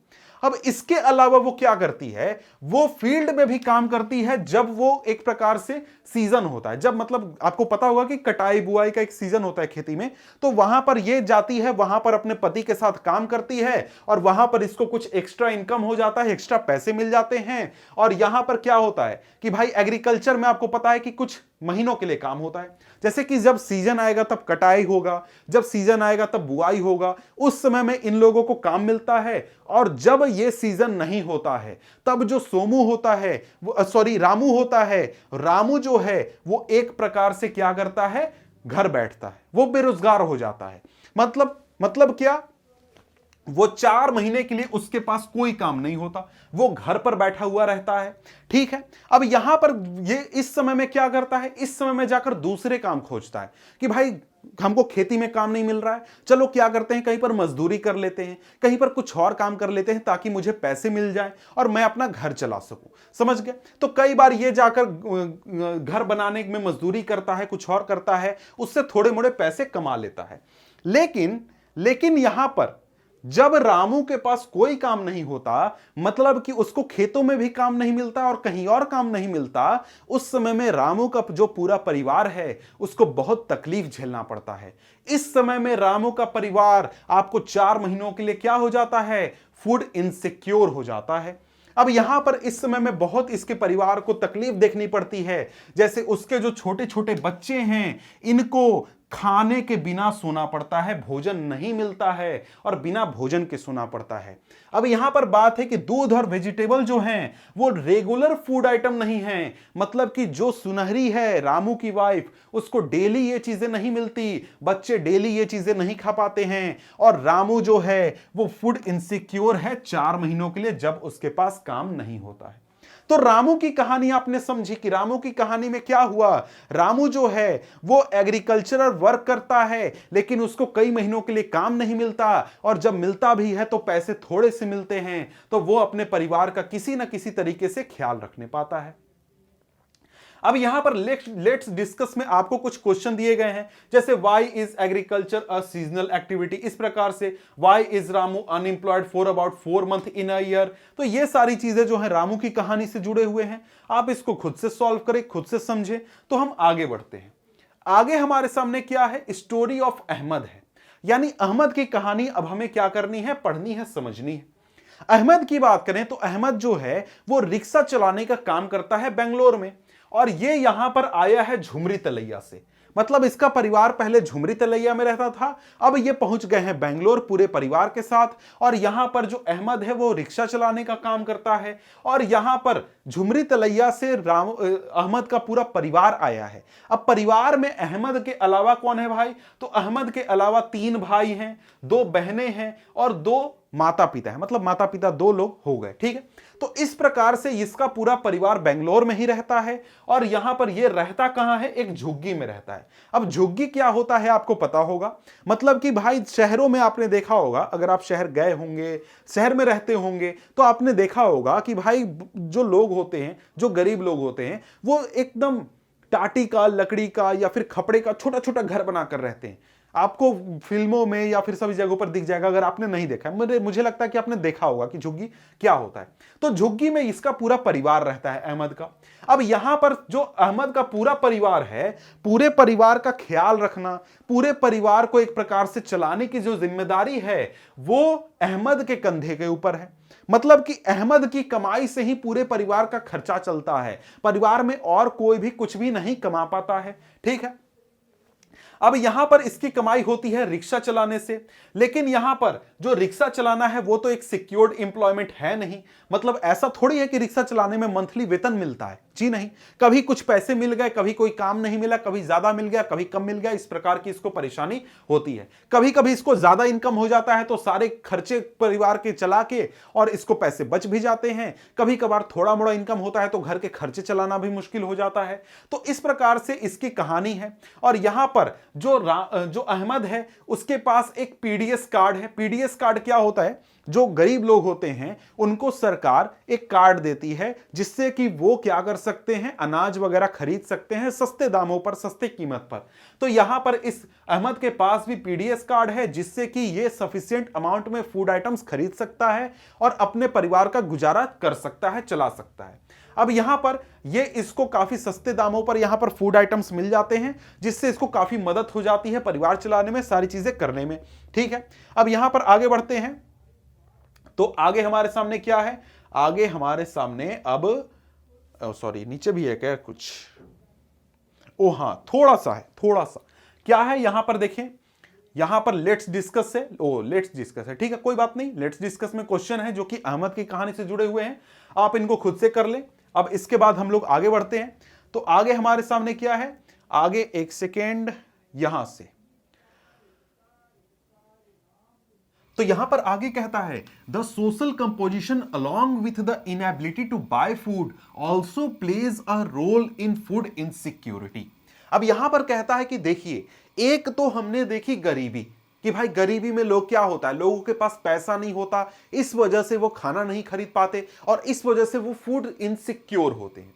लेकिन इसके अलावा सोशल कंपोजिशन जो है वो भी एक इंपॉर्टेंट फैक्टर है जो कि फूड इनसिक्योरिटी के लिए एक खास रोल अदा करता है। अब जैसे आगे कहता है कि द एससी यानी कि scheduled caste, scheduled tribe and some sections of the OBC, यानी अदर बैकवर्ड क्लासेस के जो कुछ खास क्लासेस हैं, कुछ खास कास्ट के लोग हैं, वो एक प्रकार से ऐसा कास्ट है या फिर ऐसा लोगों का ग्रुप है जो कि फूड इनसिक्योर होता है। उसका कारण क्या है? उसका कारण है कि ये जो कास्ट के लोग होते हैं, इस ग्रुप के जो लोग होते हैं, इनके पास पुअर लैंड बेस होता है, यानी इनके पास जो जमीन होता है वो काफी कम मात्रा में होता है या फिर होता ही नहीं है, या फिर इनका जो जमीन होता है उसकी प्रोडक्टिविटी बहुत कम होती है और इस वजह से इनके पास अपना कुछ नहीं होता, अपना खाने के लिए खुद का कुछ उत्पादन नहीं होता। इसलिए ये जो कम्युनिटी है, ये इन कम्युनिटी में भी आपको बहुत बड़ी मात्रा में, बहुत बड़ी संख्या में लोग ऐसे मिल जाएंगे जो कि फूड इनसिक्योर हैं। अब इसके अलावा कहता है कि इसके अलावा वैसे लोग जो कि नेचुरल डिजास्टर से प्रभावित हैं, जो कि दूसरे एरिया में माइग्रेट कर चुके हैं काम की तलाश में, वो भी एक प्रकार से ऐसे ग्रुप का फॉर्मेशन करते हैं जो कि फूड इनसिक्योर है। जैसे कि यहां पर हमने कहानी पढ़ी किसकी? अहमद की। तो अहमद जो है वो अपने पैतृक इलाके से, मतलब झुमरी तलैया से चला गया है बेंगलोर। तो वहां पर बेंगलोर में तो उसका कुछ है नहीं, ना उसके पास घर है, जमीन है, खेती के लिए कुछ भी नहीं है वहां पर। तो वो जितना कमाएगा उतना ही खाएगा। तो ये जो ग्रुप है लोगों का, ये भी फूड इनसिक्योर हो जाता है। इसके आगे कहता है कि a high incidence of mall nutrition prevails among women. इसके अलावा महिलाएं भी जो हैं वो भी एक प्रकार से बहुत ज्यादा इससे पीड़ित होती हैं, क्योंकि जिन परिवारों में फूड की कमी होती है, फूड को लेकर प्रॉब्लम होता है, वहां पर महिलाएं जो होती हैं ज्यादा पीड़ित होती हैं। क्यों? क्योंकि महिलाओं में आपको माल न्यूट्रिशन का, कुपोषण का हमें खतरा ज्यादा देखने को मिलता है। अब यहां पर यह चीज ज्यादा इंपॉर्टेंट या फिर फोकस करने वाली क्यों है, उसका रीजन एक यहां पर एक्स्ट्रा बताया गया है कि देखिए, यहां पर अगर कोई महिला माल न्यूट्रिशन की शिकार होती है, कुपोषण का शिकार होती है, तो उसकी वजह से जो उसके पेट में अनबॉर्न बेबी है, यानी जो बच्चा जन्म लेने वाला है, उसको भी अच्छी मात्रा में न्यूट्रिशन नहीं मिलता है और वो बच्चा भी क्या हो जाता है? माल न्यूट्रिशन का शिकार हो जाता है। अब आगे कहता है कि a large proportion of pregnant and nursing mothers and children under the age of 5 years constitute an important segment of the food insecure population. अब यहां पर कहता है कि जब आप फूड इनसिक्योर लोगों को देखेंगे तो उसमें बहुत बड़ी संख्या आपको प्रेग्नेंट महिलाओं की मिलेगी, नर्सिंग मदर्स की मिलेगी, मतलब जो बच्चों का ख्याल वगैरह रख रही हैं उनका, और साथ में 5 साल से जो कम उम्र के जो बच्चे हैं वो भी काफी संख्या में माल न्यूट्रिशन का शिकार होते हैं और साथ में ये क्या होते हैं? फूड इनसिक्योर होते हैं। इसका कारण क्या है? इसका एक बड़ा कारण आपको नजर आएगा कि जिन लोगों की यहां पर बात हो रही है, ये लोग ऐसे लोग हैं जो कि फिजिकली एबल नहीं है कि काम कर सकें, जॉब कर सकें। मतलब कोई महिला प्रेग्नेंट है, वो कहीं पर जाकर काम नहीं कर सकती है, उसको रेस्ट की जरूरत है। इसी प्रकार से जो नर्सिंग मदर होती है या फिर जो 5 साल के से कम उम्र के बच्चे होते हैं, वो तो कहीं जॉब कर नहीं सकते। इसलिए इनके सामने ये काफी बड़ी परेशानी होती है कि इनको जो फूड या फिर जो भी न्यूट्रिशन मिलना है वो दूसरे लोगों के द्वारा इनको दिया जाता है, उसमें भी यहां पर ये एक प्रकार से अपना ख्याल अच्छे से नहीं रखने पाती हैं। आगे यहां पर कहता है कि according to the national health and family survey 1998-99 the number of such women and children is approximately 11 crore. कितनी है? 11 करोड़ लोगों की बात हो रही है। 11 करोड़ महिलाएं और बच्चे ऐसे हैं जो कि इस कंडीशन में है, मतलब कि फूड इनसिक्योर है, माल न्यूट्रिशन का शिकार है। अब आगे बढ़े तो आगे यहां पर कहता है कि आपको यहां पर आपको रीजन वाइज बताया जा रहा है। तो देखिए यहां पर हमने क्या बात किया, फूड इनसिक्योर कौन लोग हैं ये हमने बात किया। तो उसमें कई तरीके से हम समझ रहे हैं। सबसे पहले हमने अमीरी गरीबी का फर्क देखा कि जो जिनके पास जॉब नहीं है, लैंड नहीं है, या फिर जिनका जॉब इनसिक्योर है, जो काम है उनको सैलरी कम मिलती है, वो लोग फूड इनसिक्योर है। दूसरा हमने क्या देखा, क्लास के बारे में देखा कि जो लोग कास्ट के बेसिस पर, जो लोअर कास्ट जिनको हम कहते हैं, वो लोग फूड इनसिक्योर हैं, जिनके पास लैंड बेस कमजोर है। इसके बाद हमने देखा कि जो मेन एंड वोमेन है, यानी जो वर्किंग क्लास में जो महिलाएं हैं उनकी संख्या कम है, ऐसी महिलाएं जो कि काम नहीं कर सकती हैं, उनका ख्याल रखना होता है, वो लोग को भी ये परेशानी होती है। इसके बाद अब हम यहां पर इंडिया के रीजन वाइज बात कर रहे हैं कि कौन कौन से इलाके हैं भारत में जो कि फूड इनसिक्योर हैं, कहां पर फूड इनसिक्योर लोगों की संख्या ज्यादा है। तो यहां पर अब हम रीजन की बात करें तो यहां पर क्या कहता है, the food insecure people are disproportionately large in some region of the country. India के कुछ खास रीजन में जो आपको फूड इनसिक्योर लोग हैं उनकी संख्या कुछ ज्यादा है, काफी ज्यादा है। अब ये कौन से इलाके हैं, ये ऐसे इलाके हैं, मतलब ऐसे राज्य हैं जो कि इकोनॉमिकली बैकवर्ड स्टेट है, जहां पर आपको पॉवर्टी ज्यादा है, ट्राइबल कम्युनिटी जहां पर ज्यादा रहती है। इसके अलावा जो कि रिमोट एरियाज है, रिमोट एरिया मतलब जहां पर पहुंचना आसान नहीं है, जहां पर पहुंचने में बहुत मेहनत और समय लगता है, उसको हम यहां पर रिमोट एरिया कह रहे हैं। या फिर ऐसे रीजन जहां पर बार बार नेचुरल डिजास्टर आता है, जैसे आप बिहार में जाएंगे तो बिहार में कुछ खास इलाके ऐसे हैं जहां पर हर साल बाढ़ आ जाती है कोसी नदी की वजह से, तो वहां पर भी फूड इनसिक्योरिटी का खतरा काफी ज्यादा होता है वैसे इलाके में भी। तो जैसे उदाहरण में दिया है, उदाहरण में कि अगर उत्तर प्रदेश स्टेट के आप ईस्टर्न और साउथ ईस्टर्न हिस्से को देखें, मतलब कि जो पूर्वी हिस्सा है और पूर्वी का ऊपरी हिस्सा है उस इलाके को देखें, या फिर बिहार राज्य को देखें, झारखंड राज्य को देखें, उड़ीसा को देखें, वेस्ट बंगाल देखें, छत्तीसगढ़ देखें, मध्य प्रदेश के कुछ खास इलाके को देखें और महाराष्ट्र के कुछ खास इलाके को देखें, तो वहां पर आपको पता चलेगा यहां पर फूड इनसिक्योर लोगों की संख्या काफी ज्यादा है। रीजन क्या है कि ये सारे जो इलाके हैं यहां पर पॉवर्टी काफी ज्यादा है, इकोनॉमिकली बैकवर्ड रीजन है, इसके अलावा यहां पर ट्राइबल कम्युनिटी भी रहती है, साथ में ये रिमोट एरियाज हैं, यहां पर पहुंच आसान नहीं है, आपको किसी भी प्रकार का आपको इकोनॉमिक डेवलपमेंट नहीं हुआ है। इस वजह से इन इलाकों में क्या है, आपको फूड इनसिक्योरिटी का खतरा ज्यादा दिखने को मिलता है। अब यहां पर आगे कहता है कि hunger is another aspect indicating food insecurity. अब यहां पर कहता है कि जो हंगर है वो एक प्रकार से आपको फूड इनसिक्योरिटी को दिखाता है। अब यहां पर है कि देखिए हंगर यानी कि यहां पर भुखमरी की बात हो रही है कि मतलब खाने को भोजन नहीं है, पेट भरने को भोजन नहीं है, वो अगर सिचुएशन किसी इलाके में है तो मतलब वहां क्या है, फूड इनसिक्योरिटी है, ठीक है। लेकिन यहां पर आगे कहता है कि hunger is not just an expression of poverty, it brings about poverty. मतलब ऐसा नहीं है कि हंगर का मतलब यह कि भाई फूड इनसिक्योरिटी है इस वजह से पॉवर्टी है, नहीं, पॉवर्टी होता है तो उसकी वजह से, सॉरी, हंगर होता है तो उसकी वजह से पॉवर्टी भी आती है। कैसे? अगर मैं मान लीजिए भोजन मुझे मिला है, मैं तंदुरुस्त हूं तो मैं जाकर कहीं काम कर सकता हूं, कुछ कर सकता हूं, लेकिन अगर मुझे आज भोजन नहीं मिला तो मैं आज एक प्रकार से क्या हो गया, हंगर का शिकार हो गया और मेरा शरीर हो गया कमजोर, मुझे बीमारी हो सकती है, मैं काम नहीं करने पाऊंगा क्योंकि मेरे शरीर में ताकत नहीं है, तो आगे चलकर मुझे कल परसों या फिर 4 दिन बाद मुझे एक प्रकार से स्थिति खराब हो जाएगी, मैं काम नहीं करूंगा तो मेरा पूरा परिवार पॉवर्टी में चला जाएगा। यह चीज यहां पर समझाने की कोशिश की जा रही है। तो आगे कहता है कि the attainment of food security therefore invokes eliminating current hunger and reducing the risk of future hunger. तो इसलिए जब भी हम फूड सिक्योरिटी की बात करते हैं तो फूड सिक्योरिटी का टारगेट क्या होता है कि आज के समय में हम लोगों का पेट तो भरें, लेकिन आगे चलकर परिवार को ऐसी चिंता ना करनी पड़े, ऐसा परेशानी ना हो, उसके लिए भी हमें उपाय करना होता है, ठीक है। अब यहां पर कहता है कि जब हम भुखमरी यानी कि हंगर की बात करते हैं तो उसके 2 डायमेंशन हैं, या फिर एक प्रकार से 2 हिस्से या फिर 2 रूप हम कह सकते हैं। पहला होता है क्रोनिक हंगर और दूसरा होता है सीजनल हंगर। अब ये दोनों क्या होते हैं ये आपको एक प्रकार से समझने हैं।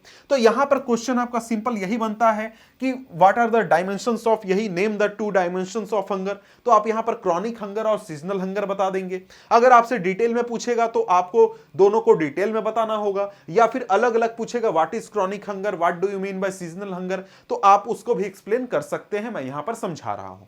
अब यहां पर देखें तो डायमेंशन कौन कौन से हो गए, गया क्रॉनिक हंगर और सीजनल हंगर। अब यहां पर आगे बढ़ते हैं, क्रॉनिक हंगर की बात करते हैं तो कहता है chronic hunger is a consequence of diets persistently इनएडिक्वेट in terms of quantity and और क्वालिटी। मतलब क्या हुआ, मतलब यहां पर यह है कि अगर किसी भी परिवार को, किसी भी व्यक्ति को अगर अच्छी क्वालिटी का, जितना रिक्वायरमेंट है उतने न्यूट्रिशन वाला अगर भोजन लंबे समय तक नहीं मिले तो उसका परिवार क्या होगा, एक प्रकार से क्रॉनिक हंगर का शिकार होगा। ठीक है, अब यहां पर यह परेशानी किसको होती है, पुअर पीपल को। अब यहां पर जो गरीब लोग होते हैं, जिनके पास सालों भर पैसा नहीं होता, बहुत थोड़ा थोड़ा पैसा होता है, उनके परिवार में ऐसी परेशानी आपको देखने को मिलती है। उसका रीजन क्या होता है, उसका रीजन होता है कि उनको वेरी लो इनकम होता है, बहुत थोड़ा सा इनकम होता है, और इसकी वजह से वो फूड को बाय नहीं कर पाते हैं, और जितना उनको सर्वाइवल के लिए चाहिए उतना भी वो बाय नहीं कर पाते हैं। जैसे अगर मैं 5 रोटी खाता हूं, मेरे परिवार के सभी लोग 5-5 रोटी खाते हैं, तो मैं अपने परिवार के लिए अगर 5 रोटी नहीं जुटा पा रहा हूं तो क्या हो गया, मैं एक प्रकार से क्रॉनिक हंगर का शिकार हो जाऊंगा। क्योंकि अगर रोज मुझे अपने जरूरत से कम भोजन मिलेगा तो एक समय के बाद क्या होगा, मेरा शरीर कमजोर होगा, पूरे परिवार को परेशानी होगी और मैं क्या हूं, क्रॉनिक हंगर का शिकार हूं। ठीक है, अब यहां पर आगे सीजनल हंगर की बात की गई है कि भाई सीजनल हंगर क्या होता है। तो यहां पर कहता है कि seasonal hunger is related to cycles of food growing and harvesting. अब ऊपर आपको रामू की कहानी याद होगी। रामू की कहानी में क्या हुआ था, रामू को जो था वो 4 महीने तक एक प्रकार से वो हंगर का शिकार होता था, भुखमरी का शिकार होता था। तो उसको किस प्रकार की परेशानी थी, सीजनल हंगर की परेशानी थी, क्योंकि उसको बाकी के 8 महीने काम मिल जा रहे हैं, परिवार का पेट चल जा रहा है, लेकिन 4 महीने ऐसे आते हैं जब उसको काम नहीं मिलता, पैसा नहीं मिलता और खाने को कुछ नहीं मिलता है। तो यहां पर कहता है कि this is prevalent in rural areas because of the seasonal nature of agricultural activities and in urban areas because of casual labourers. मतलब ऐसी समस्या गांव में आपको देखने को मिलती है, क्योंकि जो एग्रीकल्चर होता है वो एक सीजनल एक्टिविटी होती है, कभी काम होता है कभी काम नहीं होता है। किसी सीजन में बुआई का काम हुआ, किसी सीजन में कटाई का, और बाकी समय में कुछ नहीं होगा। इसी प्रकार से शहरों में अगर आप कैजुअल लेबर को देखें तो वहां पर जो मजदूरी का काम होता है वो आपको बरसात के दिनों में या कभी कभी गर्मियों में नहीं होता। जैसे बरसात में पानी बरसती है, कोई घर थोड़ी ही ना बनाएगा, तो वहां घर नहीं बनाएगा तो मजदूरों को काम कहां से मिलेगा। इसी प्रकार से अगर बरसात हो रही है या फिर सूखा हो गया, मतलब गर्मी का दिन है, तो वहां पर भी पानी की कमी है और भी चीज कमी है, तो लोग घर में काम नहीं लगाते, तो वहां पर भी एक प्रकार से लोगों को जॉब नहीं मिलता, काम नहीं मिलता है। आगे कहता है कि example there is less work for casual construction labourers during the rainy season. जो मैंने कहा वही उदाहरण है। This type of hunger exist when a person is unable to get work for the entire year. ठीक है, तो यहां पर आगे बढ़ते हैं। तो आगे हमारे सामने क्या है, एक चार्ट दिया गया है, टेबल दिया गया है। अब यहां पर टेबल में एक प्रकार से बताया गया है कि किस साल में रूरल एरिया और अर्बन एरिया में आपको सीजनल क्रॉनिक हंगर की क्या सिचुएशन था और टोटल क्या सिचुएशन था। तो आप यहां पर इस चार्ट को देखकर अंदाजा लगा सकते हैं कि 1983 से 2000 ईस्वी तक हमारा जो हंगर है उसमें काफी रिडक्शन हुआ है और शहरों में भी काफी रिडक्शन हुआ है। अब आगे बढ़ते हैं। तो आगे यहां पर क्या कहता है, आगे यहां पर कहता है कि the percentage of seasonal as well as chronic hunger has declined in India as shown in table above. जो ऊपर हमने देखा, हमें टेबल में पता चला कि जो क्रॉनिक हंगर है और साथ में सीजनल हंगर है वो क्या हुआ है, कम हुआ है, रिड्यूस हुआ है। अब यहां पर आगे कहता है कि India is aiming at self sufficiency in food grain since independence. जब से भारत आजाद हुआ है तब से सेल्फ सफिशिएंट बनने की कोशिश कर रहा है, सेल्फ सफिशिएंसी के लिए ट्राई कर रहा है। अब यहां पर आपको यहां से क्वेश्चन पूछेगा, यहां से क्वेश्चन जो बनता है वो ये बनता है कि भाई इंडिया ने सेल्फ सफिशिएंट बनने के लिए फूड ग्रेन्स के प्रोडक्शन के मामले में, कंजम्पशन के मामले में सेल्फ सफिशिएंट बनने के लिए क्या कदम उठाए हैं, क्या स्टेप्स उठाए हैं। तो यहां पर एक सबसे अच्छा उदाहरण आप क्या लिखेंगे, ग्रीन रिवॉल्यूशन लिखेंगे और इसको एक्सप्लेन करेंगे, और भी पॉइंट आगे आएंगे बताऊंगा। तो यहां पर एक और क्वेश्चन पूछता है व्हाट इज ग्रीन रिवॉल्यूशन, यह भी आप एक प्रकार से बता सकते हैं, यहां पर हम पढ़ेंगे। तो यहां पर यही चीज कहता है कि देश के आजाद होने के बाद जो इंडियन पॉलिसी मेकर्स थे उन्होंने बहुत सारी चीजें ट्राई की कि हम लोग क्या बन जाए, सेल्फ सफिशिएंट बन जाए। सेल्फ सफिशिएंट कहने का मतलब क्या है, मतलब है कि हमारे देश में जितनी आबादी है, हमारे देश के लोगों को जितनी फूड ग्रेन्स की जरूरत है उतना फूड ग्रेन्स हम अपने देश में ही उगा लें, हमें बाहर से मंगवाने की जरूरत ना पड़े और किसी के ऊपर एक प्रकार से बोझ जैसा बनने की जरूरत ना पड़े। अब यहां पर आगे हमारा क्या कहता है, आगे कहता है कि India adopted a new strategy in agriculture which resulted in green revolution. India ने क्या किया, भारत की सरकार या फिर भारत ही कहें तो भारत ने एक नई स्ट्रेटेजी अपनाई, नया तरीका अपनाया, जिसकी वजह से क्या हुआ, हमारे देश में ग्रीन रिवॉल्यूशन आ गया। अब यहां पर नई स्ट्रेटेजी क्या थी, नई स्ट्रेटेजी में यह किया गया था कि यहां पर हाई यील्डिंग वैरायटी के HYV सीड्स का इस्तेमाल किया जाने लगा, नई टेक्नोलॉजी से इरिगेशन किया जाने लगा, फर्टिलाइजर का इंक्रीज बढ़ा दिया गया, पेस्टिसाइड्स का इंक्रीज कर दिया गया। तो बहुत तरीके के टेक्नोलॉजी में चेंजेस लाकर यहां पर प्रोडक्शन को बढ़ाया गया, और ये जो पूरा प्रोसेस था ये क्या कहलाया, ग्रीन रिवॉल्यूशन। मतलब जो हमको रिजल्ट देखने को मिला कि भाई हमारा जो प्रोडक्शन था फूड ग्रेन्स का वो बहुत ज्यादा इंक्रीज हो गया, क्योंकि हमने बहुत सारे नई टेक्नोलॉजीज का इस्तेमाल किया था। कौन कौन सी, जैसे HYV seeds, high yielding variety seeds, इसके अलावा इरिगेशन को हमने इंक्रीज किया, इसके अलावा हमने पेस्टिसाइड को, फर्टिलाइजर को, सभी चीजों का इंक्रीज बढ़ाया, और उससे हमें काफी रिजल्ट अच्छा देखने को मिला। अब यहां पर उदाहरण बताया है कि देखिए ये इतनी बड़ी बात थी कि जो हमारी प्रधानमंत्री थी इंदिरा गांधी, उन्होंने एक प्रकार से क्या स्टाम्प रिलीज किया था जुलाई 1968 में। ठीक है, तो स्टाम्प क्या होता है, स्टाम्प एक प्रकार से जब आप चिट्ठी भेजते हैं, लेटर भेजते हैं, तो उसके ऊपर स्टाम्प, पोस्टल स्टैम्प चिपकाया जाता है, और उस जिसको कि डाक टिकट हिंदी में कहते हैं, उसी से आप चिट्ठी वगैरह भेजते हैं। ठीक है, तो आगे हमारे सामने क्या है, आगे यहां पर आगे कहता है कि शुरुआत में जो हमको सक्सेस देखने को मिली, वो सक्सेस कहां देखने को मिली, वो सक्सेस हमको आपको वीट में देखने को मिली। बाद में ये सक्सेस को हमने राइस में भी इंप्लीमेंट किया, राइस में भी इंक्रीज हमें देखने को मिला। अब यहां पर कहां कहां कितना इंक्रीज देखने को मिला वो बताया गया है, डाटा है एक प्रकार से कि भाई उत्तर प्रदेश और मध्य प्रदेश में कितना हो गया 15-16 में, total food grain production 252 million tonne था 2015-16 में, और ये 275 मिलियन टन हो गया 2016-17 में। तो ये सारे डाटा हैं, इनको आप चाहें तो खुद से देख सकते हैं, मुझे उतना इंपॉर्टेंट नहीं लगते हैं, इसलिए मैं इनको थोड़ा सा स्किप करके आगे बढ़ रहा हूं। अब यहां पर आगे हमारे सामने टॉपिक क्या आ जाता है, टॉपिक है फूड सिक्योरिटी इन इंडिया। अब यहां से एक बहुत ही इंपॉर्टेंट टॉपिक शुरू होता है। यहां से अब हमें समझना है कि इंडिया में फूड सिक्योरिटी किस प्रकार से आपका इंप्लीमेंट किया जाता है, यह आपको ध्यान देना है। अब यहां पर इससे क्वेश्चन पूछेगा कि भाई इंडिया में फूड सिक्योरिटी जो होता है वो उसका बेसिस क्या है, तो उसको हम आगे यहां पर देखेंगे।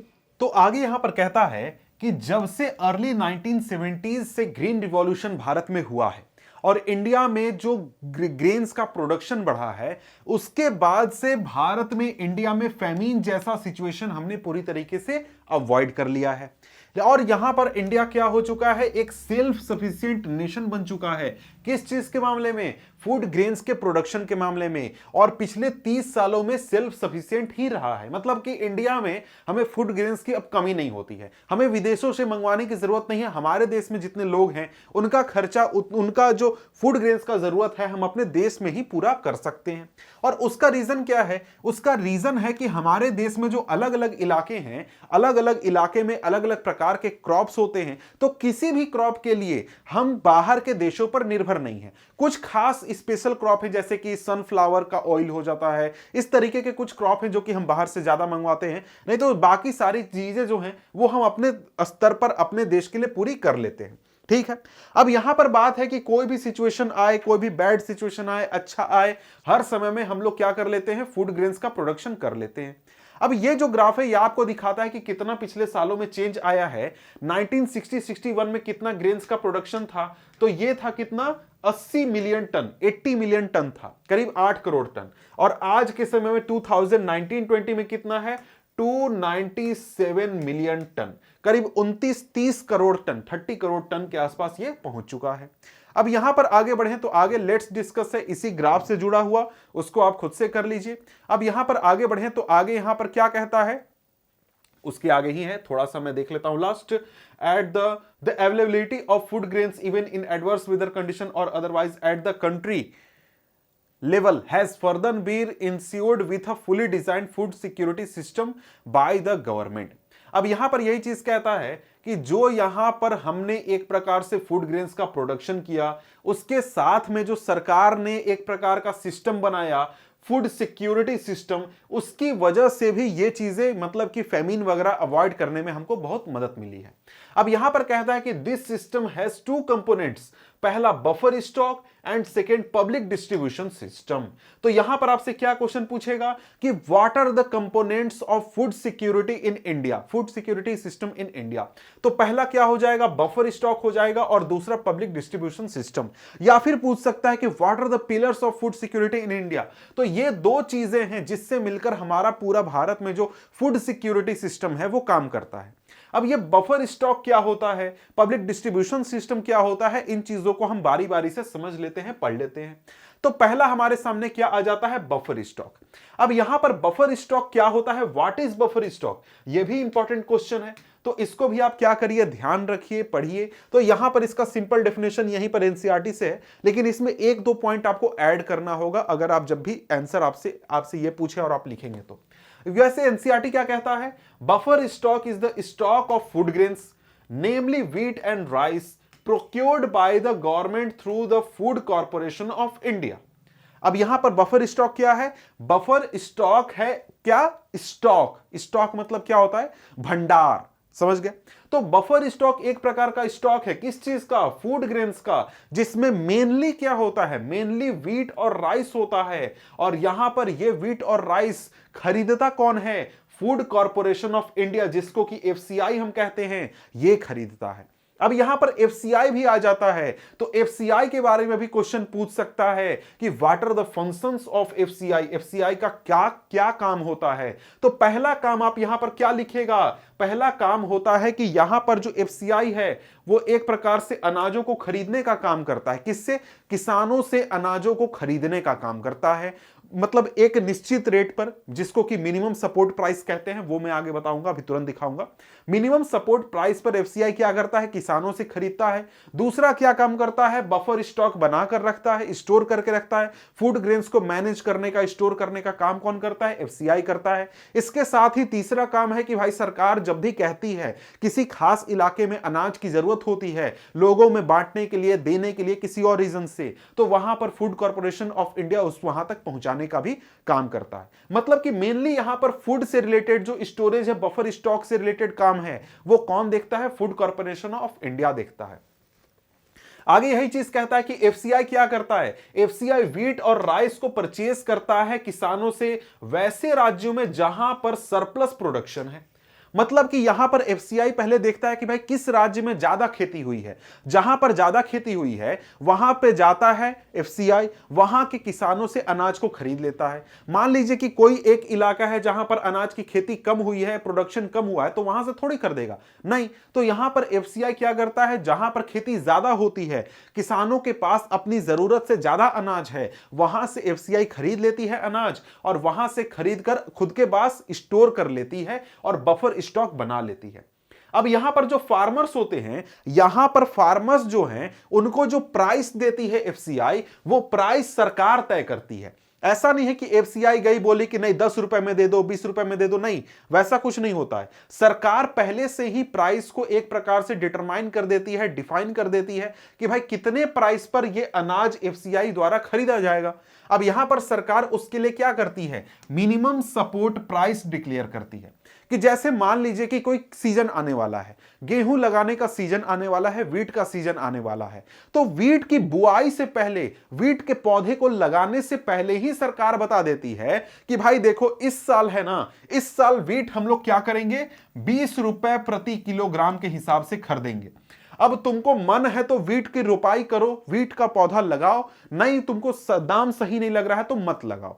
और साथ में अगर तुमको इससे ज्यादा कीमत पर बाजार में कोई खरीद ले तो जाकर बेच दो उसको, लेकिन अगर इससे नीचे कोई देता है तो मैं तुमसे खरीद लूंगा। सरकार एक प्रकार से जो किसान है उनको गारंटी देती है कि भाई कम से कम इतना पैसा आपको मिलेगा, इससे कम आपको प्राइस नहीं मिलेगा, समझ गए। तो यहां पर क्या है, मिनिमम सपोर्ट प्राइस सरकार डिक्लेयर करती है। अब यह भी एक प्रकार से पूछ सकता है क्वेश्चन के रूप में कि what is minimum support price. Minimum support price एक प्रकार का प्राइस होता है जो कि सरकार द्वारा डिक्लेयर किया जाता है, जिस प्राइस पर एफसीआई किसानों से अनाज खरीदती है, समझ गए। वो आपका मिनिमम सपोर्ट प्राइस है। ये प्राइस क्यों डिक्लेयर होता है? ताकि सरकार जो है वो किसानों को इंसेंटिवाइज कर सके। मतलब कि भाई किसानों को गारंटी हो कि अगर मैं खेती कर रहा हूं, अगर मैं राइस और व्हीट का प्रोडक्शन कर रहा हूं, तो मेरा ये फसल बर्बाद नहीं होगा। कम से कम सरकार तो मुझसे खरीद लेगी, जितना प्राइस सरकार ने बोला है उस प्राइस पर खरीद लेगी। अगर ज्यादा कीमत में कोई खरीदना चाहे तो जाकर खरीद ले, लेकिन उससे कम कीमत पर मेरा अनाज नहीं बिकेगा। यह एक प्रकार से सपोर्ट देती है सरकार, इसीलिए इसको हम मिनिमम सपोर्ट प्राइस कहते हैं। अब यहां पर आगे यहां पर क्या कहता है? The purchased food grains are stored in granaries. जो एफसीआई होती है वो अब बहुत सारे ग्रेनरीज को मैनेज करती है। आपके शहर में भी क्या होगा? एक ग्रैनरी होगा जो कि एफसीआई का होगा। उसको गोडाउन भी कहा जाता है सिंपल भाषा में, कि एफसीआई का गोडाउन है, वहां पर बहुत सारे अनाज स्टोर करके रखे जाते हैं। वहां पर पूरा सिस्टम होता है कि किस प्रकार से अनाज को स्टोर करके रखा जाए। अब यहां पर देखिए, यहां पर एक और प्रश्न पूछता है, do you know why this buffer stock is created by the government? यह भी सिंपल क्वेश्चन है भाई, कि सरकार बफर स्टॉक बनाती क्यों है? सरकार को बफर स्टॉक की क्या जरूरत है? यहां पर भी 3-4 पॉइंट सामने आते हैं। पहला तो आपको पॉइंट यहां पर देखिए, हमने क्या देखा कि किसानों को एक प्रकार से सपोर्ट देने के लिए उनसे अनाज खरीदती है तो उसको स्टोर करके रखती है। दूसरा रीजन है कि भाई यहां पर जो देश में गरीब हैं, जिनको अनाज की जरूरत है, यानी कि फूड सिक्योरिटी बनाकर रखने के लिए सरकार अपने पास ये बफर स्टॉक रखती है कि कभी कहीं भी जरूरत पड़ी, कभी कहीं भी किसी भी इलाके में जरूरत पड़ी तो वहां पर हमको फिर दौड़ना ना पड़े, हम इसी ग्रैनरी से, इसी बफर स्टॉक से वहां पर सपोर्ट दे दें, लोगों को अनाज वगैरह दे दे।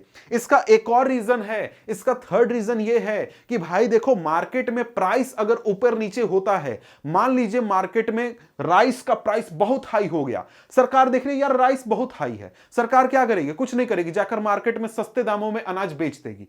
तो सस्ते दामों में लोगों को अनाज मिल जाएगा और प्राइस कम हो जाएगा। तो प्राइस को कंट्रोल करने के लिए, मैनेज करने के लिए भी सरकार क्या करती है? यहां पर बफर स्टॉक बनाकर रखती है कि भाई मार्केट में प्राइस को कंट्रोल में रखा जाए, क्योंकि आपको पता है कि जो फूड ग्रेन्स हैं वो बेसिक चीज है किसी के भी जरूरत के लिए। समझ गए? अब यहां पर आगे उसी चीज को एक्सप्लेन किया गया है, this is done to distribute food grains in the deficit areas and among the poorer strata of the society at a price lower than the market price. ये तो 3 पॉइंट मैंने बताए, उनमें से एक पॉइंट है यहां पर। ये इसका मेन रीजन जिस वजह से ये शुरू किया गया था वो यही था कि भाई देखो, सरकार क्या करती है? अनाज जहां पर ज्यादा उगा वहां से खरीद लेती है, और साथ में जिस इलाके में अनाज की कमी है या फिर सोसाइटी में जिन लोगों को अनाज की जरूरत है, जिनके पास पैसा नहीं है, उनको सपोर्ट देने के लिए, उनको फूड ग्रेन्स देने के लिए, उनके लिए फूड सिक्योरिटी बनाकर रखने के लिए सरकार क्या करती है? यहां पर बफर स्टॉक में से उन लोगों को अनाज देती है। अब जो लोग गरीब होते हैं उनको सरकार जो है वो मार्केट रेट पर अनाज नहीं देती है। जैसे कि सरकार ने क्या किया, 20 रुपए में अगर खरीदा, 20 रुपए में अनाज खरीदा, तो सरकार जाकर गरीबों को 20 रुपए में नहीं देगी, बल्कि उनको एक अलग दाम पर अनाज दिया जाएगा, जिसको कि हम लोग क्या कहते हैं? इशू प्राइस कहते हैं। मतलब कि वहां पर जो गरीब लोग हैं, जो जरूरतमंद लोग हैं, उनको 1 रुपए प्रति किलो, 2 रुपए प्रति किलो सरकार जो है अनाज दे देती है। इससे क्या होता है? इससे जो किसान है उसको भी फायदा हो जाता है, उसका सही कीमत में अनाज बिक गया, और दूसरी तरफ जो गरीब लोग हैं, जिनको जरूरत है, फूड सिक्योरिटी की जरूरत है, उनको भी अनाज मिल गया, और दोनों लोगों को सरकार एक प्रकार से मैनेज करती है, दोनों लोगों को सरकार जो है दोनों लोगों की जरूरत पूरी करती है। अब यहां पर यह आपको क्वेश्चन यह भी पूछ सकता है, व्हाट इज इशू प्राइस? ये इशू प्राइस क्या होता है? तो इशू प्राइस भी इसी तरीके से आप बता सकते हैं कि the price at which the government sells the food to the poor people और the poorer strata of the society. मतलब कि वो प्राइस जिस पर सरकार गरीब लोगों को या फिर जरूरतमंद लोगों को अनाज मुहैया कराती है, वही हमारा इशू प्राइस होता है। समझ गए? अब यहां पर आगे हमारा अगला आ जाता है, वो क्या है? What is the public distribution system. अब ये तो बफर स्टॉक हम समझ गए, अब यहां पर पब्लिक डिस्ट्रीब्यूशन सिस्टम का क्या है मतलब, ये समझते हैं। अब यहां पर कहता है कि जो फूड प्रोक्योर किया जाता है एफसीआई के द्वारा, वो गवर्नमेंट अब बांटेगी कैसे? मतलब कि ठीक है एफसीआई गया किसानों से खरीद लिया, लेकिन अब एफसीआई के द्वारा खरीदा गया अनाज गरीब लोगों के बीच में पहुंचेगा कैसे, गरीब लोगों के हाथों तक कैसे पहुंचेगा, उनके परिवार के किचन तक कैसे पहुंचेगा, उसके लिए यहां पर पब्लिक डिस्ट्रीब्यूशन सिस्टम हमारा काम आता है। अब यहां पर क्या होता है, इसके लिए सरकार जो है एफसीआई द्वारा जो अनाज खरीदा जाता है उस अनाज को डिस्ट्रीब्यूट करती है। कैसे करती है, यहां पर सरकार जो है वो कई सारे रेगुलेटेड राशन शॉप चलाती है। तो अगर आप कहीं गांव गए होंगे, गांव में रहते होंगे या फिर शहर में भी रहते होंगे, तो आपने अगर अभी कभी ध्यान दिया होगा तो शहरों में गांव में बहुत सारे राशन की दुकानें चलती हैं। यहां पर ये राशन की दुकानें सरकारी होती हैं, जहां पर गरीब लोगों को या फिर जरूरतमंद लोगों को सही कीमत पर, सही कीमत का मतलब है कि जितने पर लोग खरीदने पाए, 1 रुपए 2 रुपए 3 रुपए जो भी सरकार तय करती है उस रेट पर सरकार जो है इनको अनाज दे देती है, गरीब लोगों को अनाज दे देती है। और यह दुकान सरकार मैनेज करती है, सरकार के कंट्रोल में होता है, कोई प्राइवेट व्यक्ति इस दुकान को नहीं चलाता है। और ये जो दुकानों का पूरा सिस्टम है, ये पूरा सिस्टम जो है जिसके थ्रू सरकार ये डिस्ट्रीब्यूशन का काम करती है, अनाजों के डिस्ट्रीब्यूशन का, यही हमारा क्या कहलाता है, पब्लिक डिस्ट्रीब्यूशन सिस्टम कहलाता है। यही चीज the food procured by the FCI is distributed through government regulated ration shops among the poorer section of the society. This is called the public distribution system. ठीक है, सिंपल सा चीज है। आगे कहता है कि ration shops are now present in most localities, मतलब सभी इलाकों में आपको राशन शॉप मिल जाएंगे। मैं आज तक जिस भी मोहल्ले में गया हूं, अगर वो नॉर्मल मोहल्ला है, नॉर्मल मतलब लोग वहां रहते हैं, बहुत अमीर मोहल्ला की बात नहीं कर रहा हूं, तो वहां पर आपको राशन शॉप मिल जाते हैं। यहां पर यह चीज है कि विलेज, टाउन, सिटीज, शहरों, हर जगह आपको यह चीज मिल जाएगा। आगे कहता है कि करीब 5.5 लाख राशन शॉप है पूरे इंडिया में। अब यहां पर ये जो राशन शॉप है इनको फेयर प्राइस शॉप भी कहा जाता है।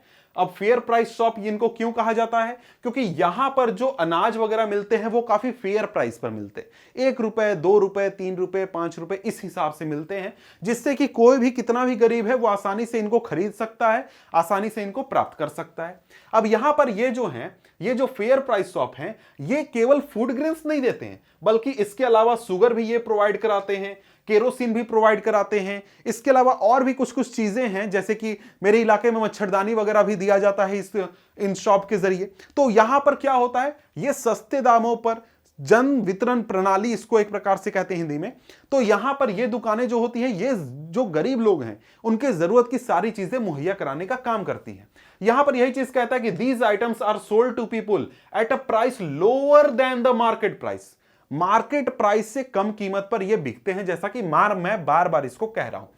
अब यहां पर इस फेयर प्राइस शॉप से अनाज खरीदने का यह मतलब नहीं है कि आप भी घुसिएगा और आप भी अनाज 5 किलो खरीद के ले आइएगा, नहीं, इसका सिस्टम अलग होता है। यहां पर क्या होता है सिस्टम, यहां पर राशन कार्ड का सिस्टम होता है कि हर एक परिवार को, मान लीजिए मेरे मोहल्ले में अगर 100 लोग रहते हैं, 100 लोग हैं मतलब 100 परिवार हैं, तो हर परिवार का एक राशन कार्ड होगा।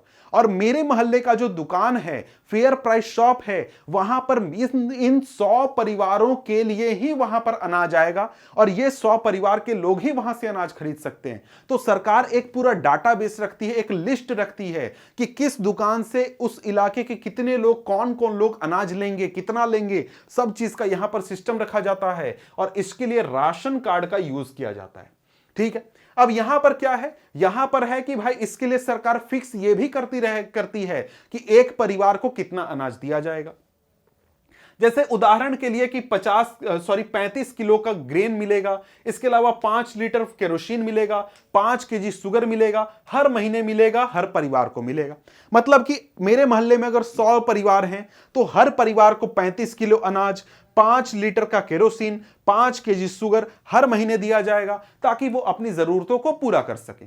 अब यहां पर यह बात अलग है कि कितने लोग उसमें नाम लिखवाते हैं, कितने लोग नहीं लिखवाते हैं, वो अलग चीज है। अब यहां पर आगे कहता है कि there are 3 types of ration card. आज के समय में पूरे इंडिया में आपको 3 प्रकार के राशन कार्ड होते हैं। पहला होता है Antyodaya card for the poorest of the poor, मतलब जो बहुत गरीब हैं, सबसे गरीब जो लोग हैं उनके लिए क्या होता है, अंत्योदय कार्ड होता है।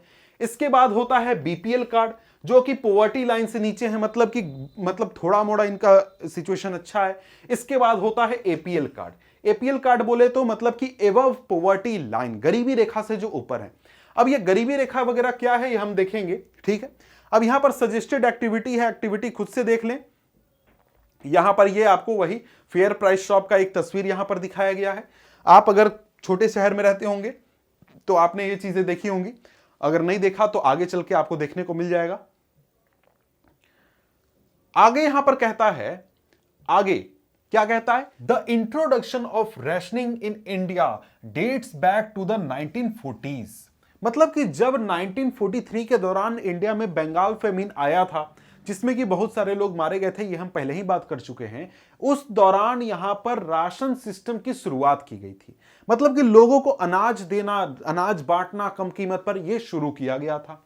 अब यहां पर यह जो राशनिंग सिस्टम था उसके बाद उतना पॉपुलर नहीं रहा, जरूरत नहीं पड़ी तो उसको एक प्रकार से छोड़ दिया गया।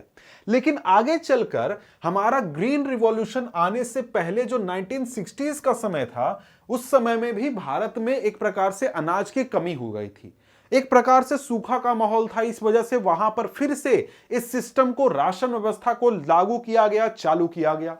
अब यहां पर आगे चलकर क्या हुआ कि 1970s के मिड में, मतलब 1975 के आसपास, NSSO, national sample survey organisation के द्वारा जो रिपोर्ट वगैरह किए गए थे, जो पूरा सिस्टम बनाया गया था, जो जानकारी मतलब सरकार को जमा की गई थी, उसके आधार पर क्या किया गया, कहां वहां इंडिया में कई सारे आपको फूड इंटरवेंशन प्रोग्राम शुरू किए गए। 3 मेन इंटरवेंशन प्रोग्राम शुरू किए गए थे। कौन कौन से? पहला आपका पब्लिक डिस्ट्रीब्यूशन सिस्टम, वो पहले ही था, मतलब कि 1940 से ही था, लेकिन उतना अच्छा नहीं था और उतना पॉपुलर नहीं था, उतने अच्छे से सरकार उसको मैनेज नहीं कर रही थी, तो उसको नए तरीके से लागू किया गया, चालू किया गया। इसके बाद इंटीग्रेटेड चाइल्ड डेवलपमेंट सर्विसेज शुरू की गई और ये 1975 में शुरू की गई थी। और अंत में फूड फॉर वर्क नाम का प्रोग्राम शुरू किया गया आपको 1977-78 में। अब इसके बाद आगे चलकर समय में कई सारे नए प्रोग्राम चालू किए गए और यहां पर इन प्रोग्राम का आपको मेन मकसद क्या था? 2 मेन मकसद थे। पहला तो फूड सिक्योरिटी को बनाकर रखना और दूसरा पॉवर्टी एलिविएशन, मतलब जो गरीब लोग हैं उनको गरीबी से बाहर निकालना, और दूसरा गरीबों की जो जरूरत है फूड की उसको पूरी करना। 2 प्रकार के मेन टारगेट लेकर यहां पर चले जा रहे थे, ठीक है। अब यहां पर कहता है कि at present there are several poverty alleviation programmes mostly in rural areas which have an explicit food component also. अब यहां पर कई सारे पॉवर्टी एलिविएशन प्रोग्राम आज भी हमारे देश में चलते हैं ग्रामीण इलाकों में, जिसमें कि फूड कंपोनेंट भी शामिल होता है। जैसे कि फूड फॉर वर्क जो है, ये एक प्रकार का प्रोग्राम अभी भी चलता है। इसके अलावा मनरेगा चलता है, जो कि क्या है, एक प्रकार का पॉवर्टी एलिविएशन प्रोग्राम है, जिसमें कि सरकार रोजगार गारंटी करती है। अब वहां पर फूड ग्रेन्स डायरेक्टली नहीं दिया जाता, लेकिन लोगों को पैसा मिलता है, तो पैसे से वो अपनी जरूरत पूरी कर सकते हैं। वो एक प्रकार का पॉवर्टी उस प्रकार से खत्म करने की कोशिश की जाती है। उदाहरण के लिए जो सरकार पीडीएस सिस्टम चलाती है, दुकान चलाती है, वो भी क्या है, एक प्रकार का पॉवर्टी एलिवेशन प्रोग्राम है।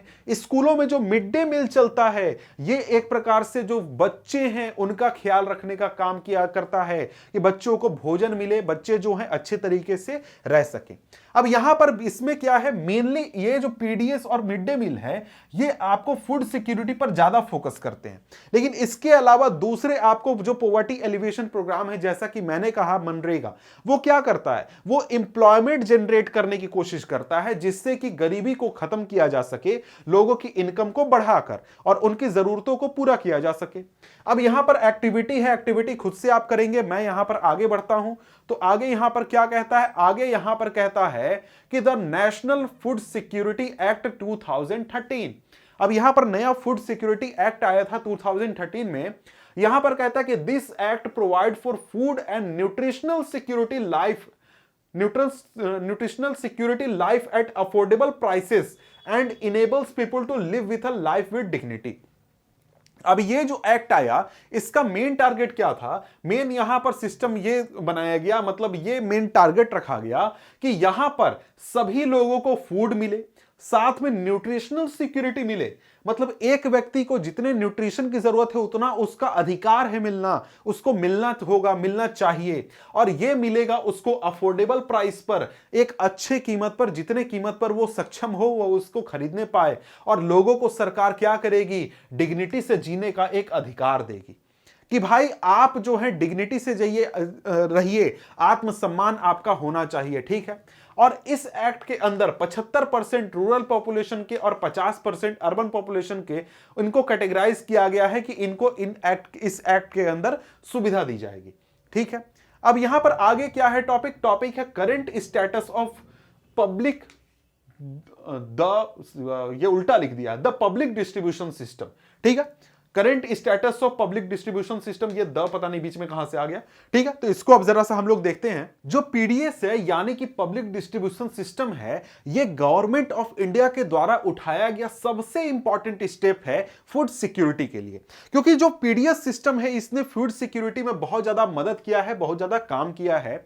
और अगर पीडीएस सिस्टम की बात करें तो पीडीएस सिस्टम शुरुआत में यूनिवर्सल था। यूनिवर्सल था कहने का मतलब है कि भाई कोई भी आदमी हो, हर सभी को सरकार जो है मदद करती थी, सरकार अनाज देती थी।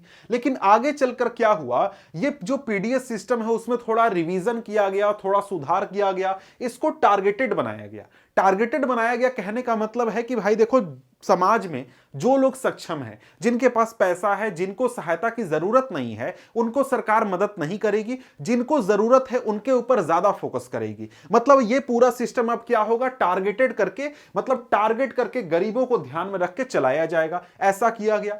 तो इसके लिए क्या किया गया, 1992 में रिवैम्प्ड पब्लिक डिस्ट्रीब्यूशन सिस्टम यानी कि आरपीडीएस इंट्रोड्यूस किया गया।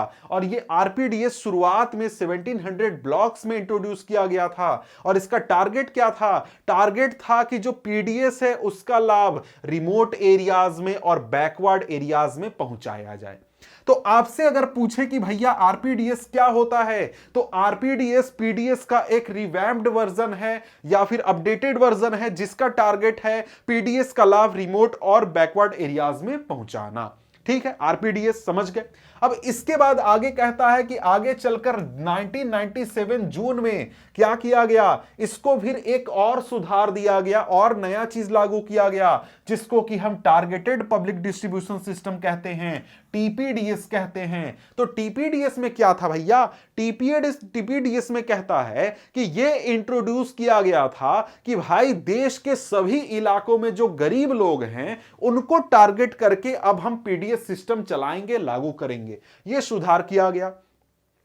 तो टीपीडीएस में क्या हो गया, टीपीडीएस का टारगेट कौन थे, पुअर इन ऑल एरियाज, देश के सभी इलाकों में गरीब लोग जो हैं उनको टारगेट टीपीडीएस में किया गया। आरपीडीएस में जो रिमोट और बैकवर्ड एरियाज थे उनको टारगेट किया गया था। दोनों ध्यान रखिएगा, दोनों से इंपॉर्टेंट क्वेश्चन पूछ सकता है।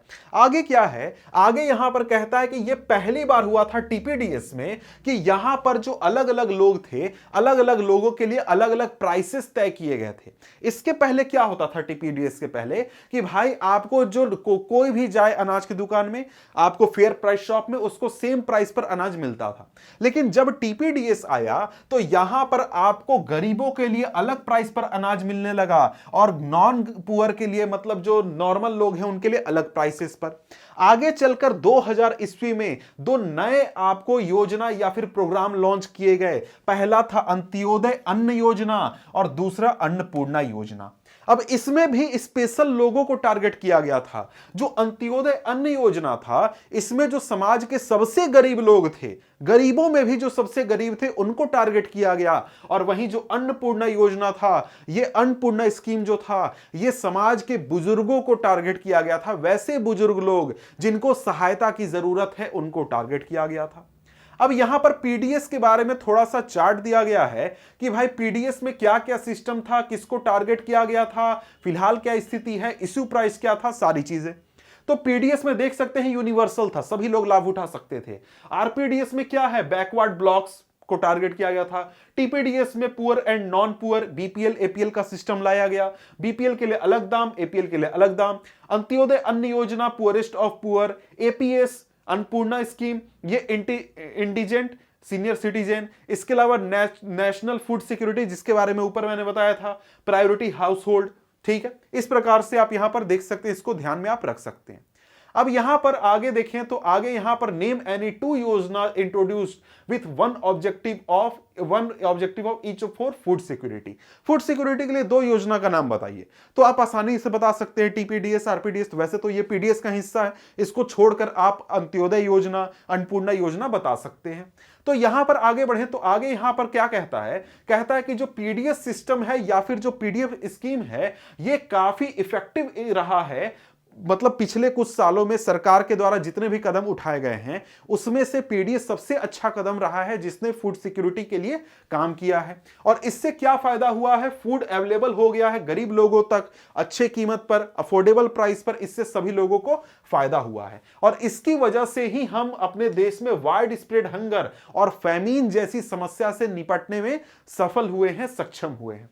ठीक है, इसके अलावा एक और चीज हुआ है कि जब भी आपको नया नया समय आता है, नए नए समय पर रिवीजन होते रहता है प्राइस का। ऐसा नहीं है कि सरकार ने 50 साल पहले बोला था कि 2 रुपए में अनाज देंगे तो आज भी 2 रुपए में बिकता, नहीं, हो सकता है 3 रुपए में बिके, 3.5 रुपए में बिके। तो इस प्रकार से रिवीजन होते रहता है। इसके अलावा कितना अनाज मिलेगा, किसको मिलेगा, ये सारी चीजें रिवीजन होते रहती हैं। ठीक है, अब यहां पर आगे कहता है कि इस पूरे सिस्टम की वजह से, इसके अलावा जो मिनिमम सपोर्ट प्राइस था उसकी वजह से फूड ग्रेन्स के प्रोडक्शन को भी मदद मिला है। फूड ग्रेन्स में किसानों ने ज्यादा जोर लगाया है क्योंकि सरकार उनके अनाज वगैरह को खरीद लेती है, और क्योंकि सरकार अनाज खरीदती है उससे जो किसान हैं उनको भी मदद होता है, क्योंकि किसान की इनकम बढ़ती है और उससे किसान गरीबी से बाहर आते हैं, एक अच्छा जिंदगी, एक अच्छी आमदनी के साथ जी पाते हैं।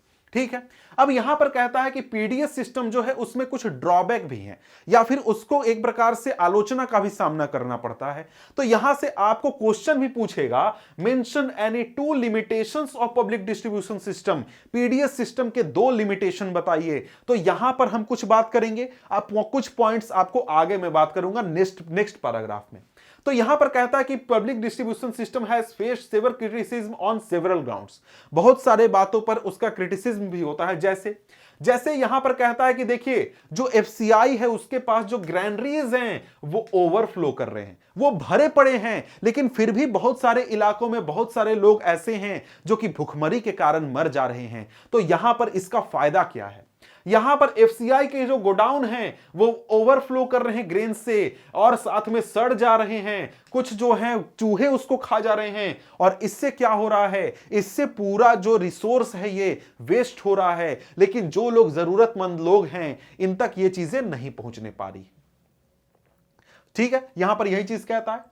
अब यहां पर अंत्योदय अन्न योजना के बारे में बताया गया है। अब इसको आप खुद से पढ़ लें, क्योंकि ये वही चीज है जो मैंने बताया है कि ये आपको दिसंबर 2000 में लॉन्च किया गया था। इस स्कीम में 1 करोड़ सबसे गरीब, मतलब गरीबों से भी गरीब लोगों को मदद देने की कोशिश की गई। और यहां पर इसमें rural development department through below poverty line सर्वे, ठीक है, ये सारी चीजें वही है कि 2 रुपए मिलता है। ये सारी चीजें आप जो है देख सकते हैं। मैं क्या करता हूं, आगे बढ़ता हूं। अब आगे यहां पर ये जो टेबल है, इस टेबल में आपको दिखाया गया है कि जो एफसीआई है उसमें बफर एक प्रकार से नॉर्मल कितना है और कितना सरकार रखती है।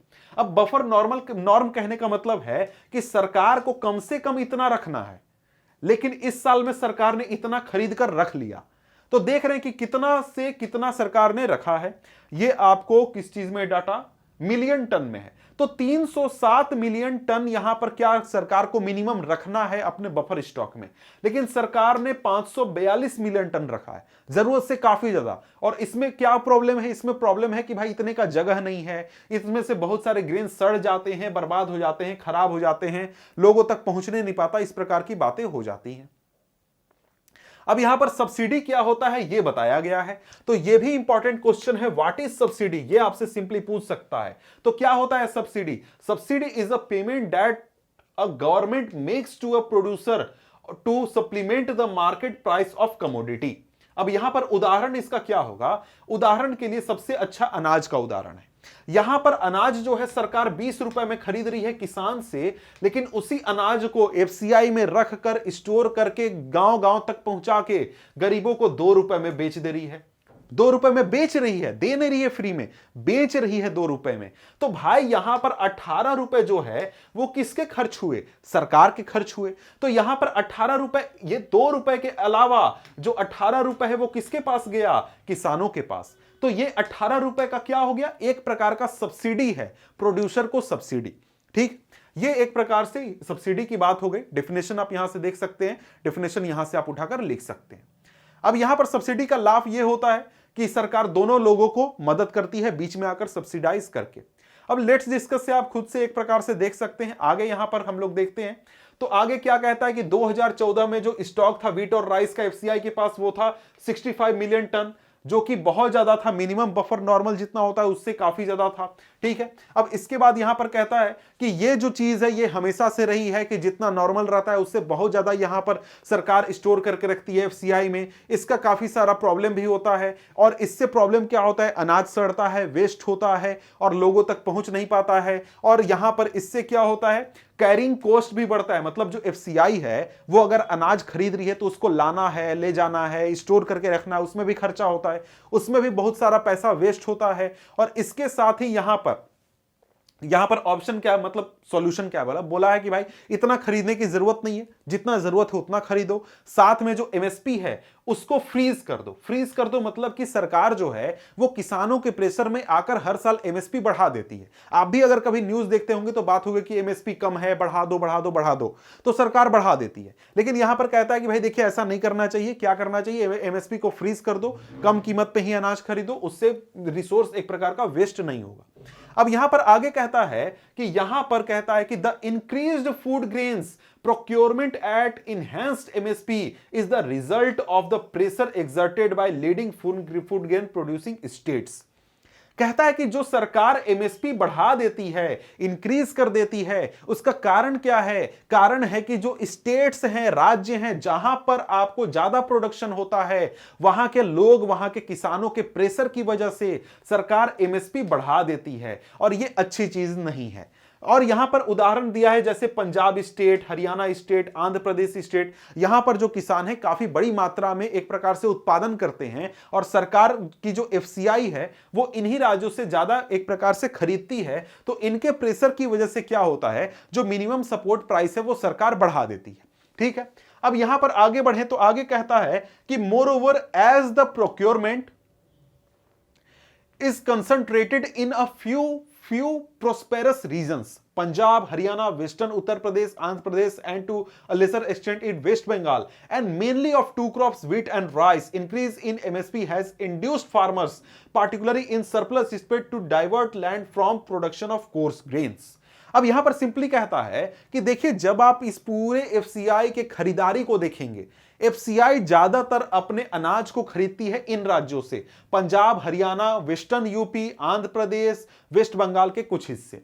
तो इन इलाकों में जो जमीन है वो काफी फर्टाइल है, किसान जो है वो ज्यादा उगाते हैं। तो किसानों से सरकार जो है यहां पर अनाज खरीदती है और खरीदती है मेनली दो क्रॉप, व्हीट और राइस। तो उससे क्या होता है, उससे किसान जो है उनको अच्छा एमएसपी मिल रहा है। किस चीज में, व्हीट और राइस में। उनको फायदा किसमें हो रहा है, व्हीट और राइस उगाने में। तो यहां पर जो किसान हैं व्हीट और राइस के अलावा दूसरे कुछ उगाते नहीं हैं। जो मोटे अनाज हैं, कोर्स ग्रेन से, उनको वो उगाते ही नहीं है। और ये जो कोर्स ग्रेन होते हैं ये गरीबों का एक स्टेपल भोजन होता है, मुख्य भोजन होता है। और उससे क्या हो रहा है, एक प्रकार से हम देख सकते हैं कि जो एग्रीकल्चर है उसका पैटर्न भी चेंज हो रहा है। सभी लोग यही उगाना चाहते हैं, कोई भी दूसरा कोई भी क्रॉप नहीं उगाना चाहता है, जिससे कि क्या हो रहा है, जो एग्रीकल्चर है वो भी एक प्रकार से चेंज हो रहा है। अब यहां पर एक और बात कहता है कि देखिए यहां पर क्या है कि जो किसान है वो जब एक प्रकार से ऐसा खेती करते हैं, प्रॉफिट के लिए खेती करते हैं, तो वो वाटर का भी बहुत ज्यादा यूटिलाइजेशन करते हैं, साथ में फर्टिलाइजर, पेस्टिसाइड, न्यूट्रिएंट सभी चीजों का यूटिलाइजेशन करते हैं। उससे क्या नुकसान होता है कि जो वहां का सॉइल है, एनवायरमेंट है, वो काफी डिग्रेड हो रहा है। तो आज तो बहुत ज्यादा हम खेती कर ले रहे हैं, लेकिन आगे के साल में खेती की स्थिति बहुत खराब हो जाएगी, क्योंकि जितना हमें प्रोडक्शन आज दिख रहा है उतना प्रोडक्शन नहीं होगा। सॉइल की फर्टिलिटी वहां से चली जाएगी, वाटर वहां से खत्म हो जाएगा, खेती वहां से बंद हो जाएगा। समझ गए? तो यहां पर आगे एक आपको दिया गया है एनएसएसओ रिपोर्ट कि भाई रिपोर्ट नंबर 558। अब इसमें क्या है वो डिटेल हमको नहीं जाना, बस उसके हिसाब से यहां पर बातें लिखी गई है। कहता है कि यहां पर रिपोर्ट, इस एनएसएसओ को इस रिपोर्ट के अनुसार रूरल इंडिया में पर पर्सन पर मंथ जो राइस का कंजम्पशन है वो 6.38 केजी था 2005 में और 5.98 केजी है 2011-12 में। अर्बन इंडिया में इसी प्रकार से कम हुआ है, मतलब कि यहां पर जो राइस का कंजम्पशन है कम हो रहा है, व्हीट का कंजम्पशन है कम हो रहा है। पर कैपिटा कंजम्पशन है पीडीएस का, वो एक प्रकार से बढ़ चुका है रूरल एरिया इंडिया में और अर्बन इंडिया में भी। और पर कैपिटा कंजम्पशन है पीडीएस व्हीट का, वो डबल हो चुका है 2004-05 से। मतलब पीडीएस का काफी एक प्रकार से यूज बढ़ रहा है, पीडीएस के अनाज वगैरह ज्यादा बिक रहे हैं, ठीक है। लेकिन यहां पर पीडीएस का आपको एक प्रकार से क्या है, डिफेक्ट यहां पर बताया गया है, डिमेरिट। डिमेरिट में क्या बताया गया है कि देखिए यहां पर जो पीडीएस के डीलर्स होते हैं जो कि फेयर प्राइस शॉप चलाते हैं, वो कई बार माल प्रैक्टिस करते हैं। मतलब कि वो क्या करते हैं, वो जो उनको ग्रेन्स उन तक पहुंचाया जाता है गरीबों को देने के लिए, उसको वो खुले मार्केट में जाकर बेच देते हैं, महंगे दामों पर जाकर बेच देते हैं। और इसके अलावा वो क्या करते हैं, वो पुअर क्वालिटी ग्रेन्स को अपने दुकानों में गरीबों को दे देते हैं, जो जरूरतमंद लोगों को दे देते हैं। इसी प्रकार से ये लोग जो क्या करते हैं, दुकान डेली नहीं खोलते, इरेगुलर टाइम पर शॉप्स को ओपन करते हैं। इसके अलावा रेशन शॉप जो है वहां पर बहुत ज्यादा स्टॉक पड़ा हुआ रहता है, वहां पर वो बिकता नहीं है, लोग खरीदते नहीं है, जिससे क्या होता है, जिससे वहां पर क्वालिटी खराब होती है, वो सड़ता है। और सड़ने की वजह से क्या होता है, वहां पर एफसीआई के पास भी, अब देखिए कोई भी दुकान है, यहां पर मेरे दुकान से सामान बिकेगा, मैं किसी को दूंगा तब तो फिर गोदाम से लेकर आऊंगा ना। तो यहां पर ये शॉप से बिक नहीं रहा है, तो एफसीआई से फिर यहां आएगा क्यों, तो एफसीआई का माल वहां पर पड़ा रहता है, वो सड़ते रहता है, इससे बहुत ज्यादा प्रॉब्लम होता है। अब पिछले कुछ सालों में यहां पर क्या कहता है कि in recent years there is another factor that has led to the decline of the PDS. अब यहां पर पीडीएस के और भी रीजंस हैं जिसकी वजह से डिक्लाइन हुआ है पीडीएस का यूज में। और earlier every family poor and non poor had a ration card with fix quota of items such as rice, wheat, sugar etcetera. They were sold at the same low price to every family. पहले क्या होता था, ration card हर परिवार के पास होता था और हर परिवार जो है वो सस्ते दामों पर अनाज वगैरह खरीद लेता था राशन शॉप से। लेकिन आज अगर आप देखें तो आज जो बड़ी संख्या में फैमिलीज हैं, वो फूड ग्रेन्स जो हैं वो एक प्रकार से उतने दामों पर नहीं खरीद सकते, उतने सस्ते दामों पर। मतलब कि जो मैंने कहा पहले कि भाई अलग अलग प्रकार के कार्ड होते हैं, एक आपको एपीएल होता है, मतलब कि एवर पॉवर्टी लाइन कार्ड होता है, बीपीएल कार्ड होता है, अंत्योदय कार्ड होता है। उसकी वजह से जो एपीएल वाले लोग होते हैं उनको ज्यादा प्रॉफिट नहीं होता, वो उतने कम दाम पर अनाज नहीं मिलता, इस वजह से वो लोग जाकर वहां पर राशन शॉप वगैरह में दुकान में से सामान वगैरह खरीदते नहीं है। इसके अलावा यहां पर जो कोटा वगैरह होता है वो भी एक प्रकार से फिक्स होता है। ये सारी आपको यहां पर बातें की गई है। वही चीज की देखिए टीवीएस में 3 प्रकार के कार्ड हैं, अलग अलग लोगों के लिए अलग अलग प्रकार के कार्ड होते हैं, तो उनको अलग अलग दामों पर सामान मिलते हैं, ठीक है। अब यहां पर आगे बढ़े तो आगे यहां पर वही चीज है, यहां पर यह टॉपिक खत्म हो गया। अब इसके बाद है role of cooperative in food security. अब कोऑपरेटिव सोसाइटी जो है उनका क्या रोल है फूड सिक्योरिटी में, यह हमें समझना है। तो सबसे पहले यहां पर क्वेश्चन उठेगा, what are cooperative society. Cooperative society क्या होते हैं? तो कोऑपरेटिव सोसाइटी एक प्रकार से लोगों का ग्रुप होता है जो कि एक ऑर्गेनाइजेशन बनाते हैं और कुछ स्पेशल टास्क को फंक्शन करने का काम करते हैं। अब यहां पर कहता है write a note role of cooperative in providing food and related items. अब यहां पर आगे कहें देखें तो आगे क्या कहता है, the cooperatives are also playing an important role in food security in India, specially in the southern and western parts of country. The cooperative society set up shops to sell low prices goods to poor people. अब यहां पर अगर ये जो question है, इसका question मतलब इसके बारे में एक्सप्लेन करने के लिए बोलेगा, तो आप यहां से पॉइंट उठाकर लिख सकते हैं कि जो कोऑपरेटिव सोसाइटी है वो शॉप्स को सेटअप करते हैं जहां पर वो क्या करते हैं, लो प्राइस गुड्स को गरीब लोगों को बेचते हैं। जैसे कि हमने फेयर प्राइस शॉप की बात की, तो बहुत सारे स्टेट हैं वहां पर fair price shop cooperative societies द्वारा चलाए जाते हैं। जैसे कि तमिलनाडु में कहता है कि 94% जितने भी फेयर प्राइस शॉप हैं उसमें से 94% जो हैं वो कोऑपरेटिव चलाए जाते हैं। दिल्ली में इसी प्रकार से कोऑपरेटिव सोसाइटी है मदर डेयरी, जो कि वहां पर मिल्क और वेजिटेबल लोगों में बेचता है सरकार के द्वारा फिक्स किए गए रेट पर। यह भी काफी अच्छा काम कर रहे हैं। इसी प्रकार से अमूल जो है गुजरात में काम करता है, और अमूल का तो आप नाम जानते ही होंगे, अमूल का दूध आप इस्तेमाल करते होंगे, आइसक्रीम भी खाते होंगे, दही वगैरह सब बहुत सारी चीजें आती हैं, वो भी एक बहुत अच्छा कोऑपरेटिव का उदाहरण है जिसने गुजरात में बहुत अच्छा काम किया है और उस इलाके में व्हाइट रिवॉल्यूशन लाने का काम किया है गुजरात में। ठीक है, इसके अलावा कुछ और आपको कोऑपरेटिव हैं जो कि अलग अलग क्षेत्र में काम कर रहे हैं। इसी प्रकार से महाराष्ट्र में एक कोऑपरेटिव है एकेडमी ऑफ डेवलपमेंट साइंस। ये क्या कर रहा है, ये एक प्रकार से, ये शायद कोऑपरेटिव नहीं है, ठीक है, ये क्या कर रहा है, अलग अलग एनजीओ को मदद कर रहा है कि वो ग्रेन बैंक सेटअप करें आपको अलग अलग गांवों में। अब ये ग्रेन बैंक क्या होता है?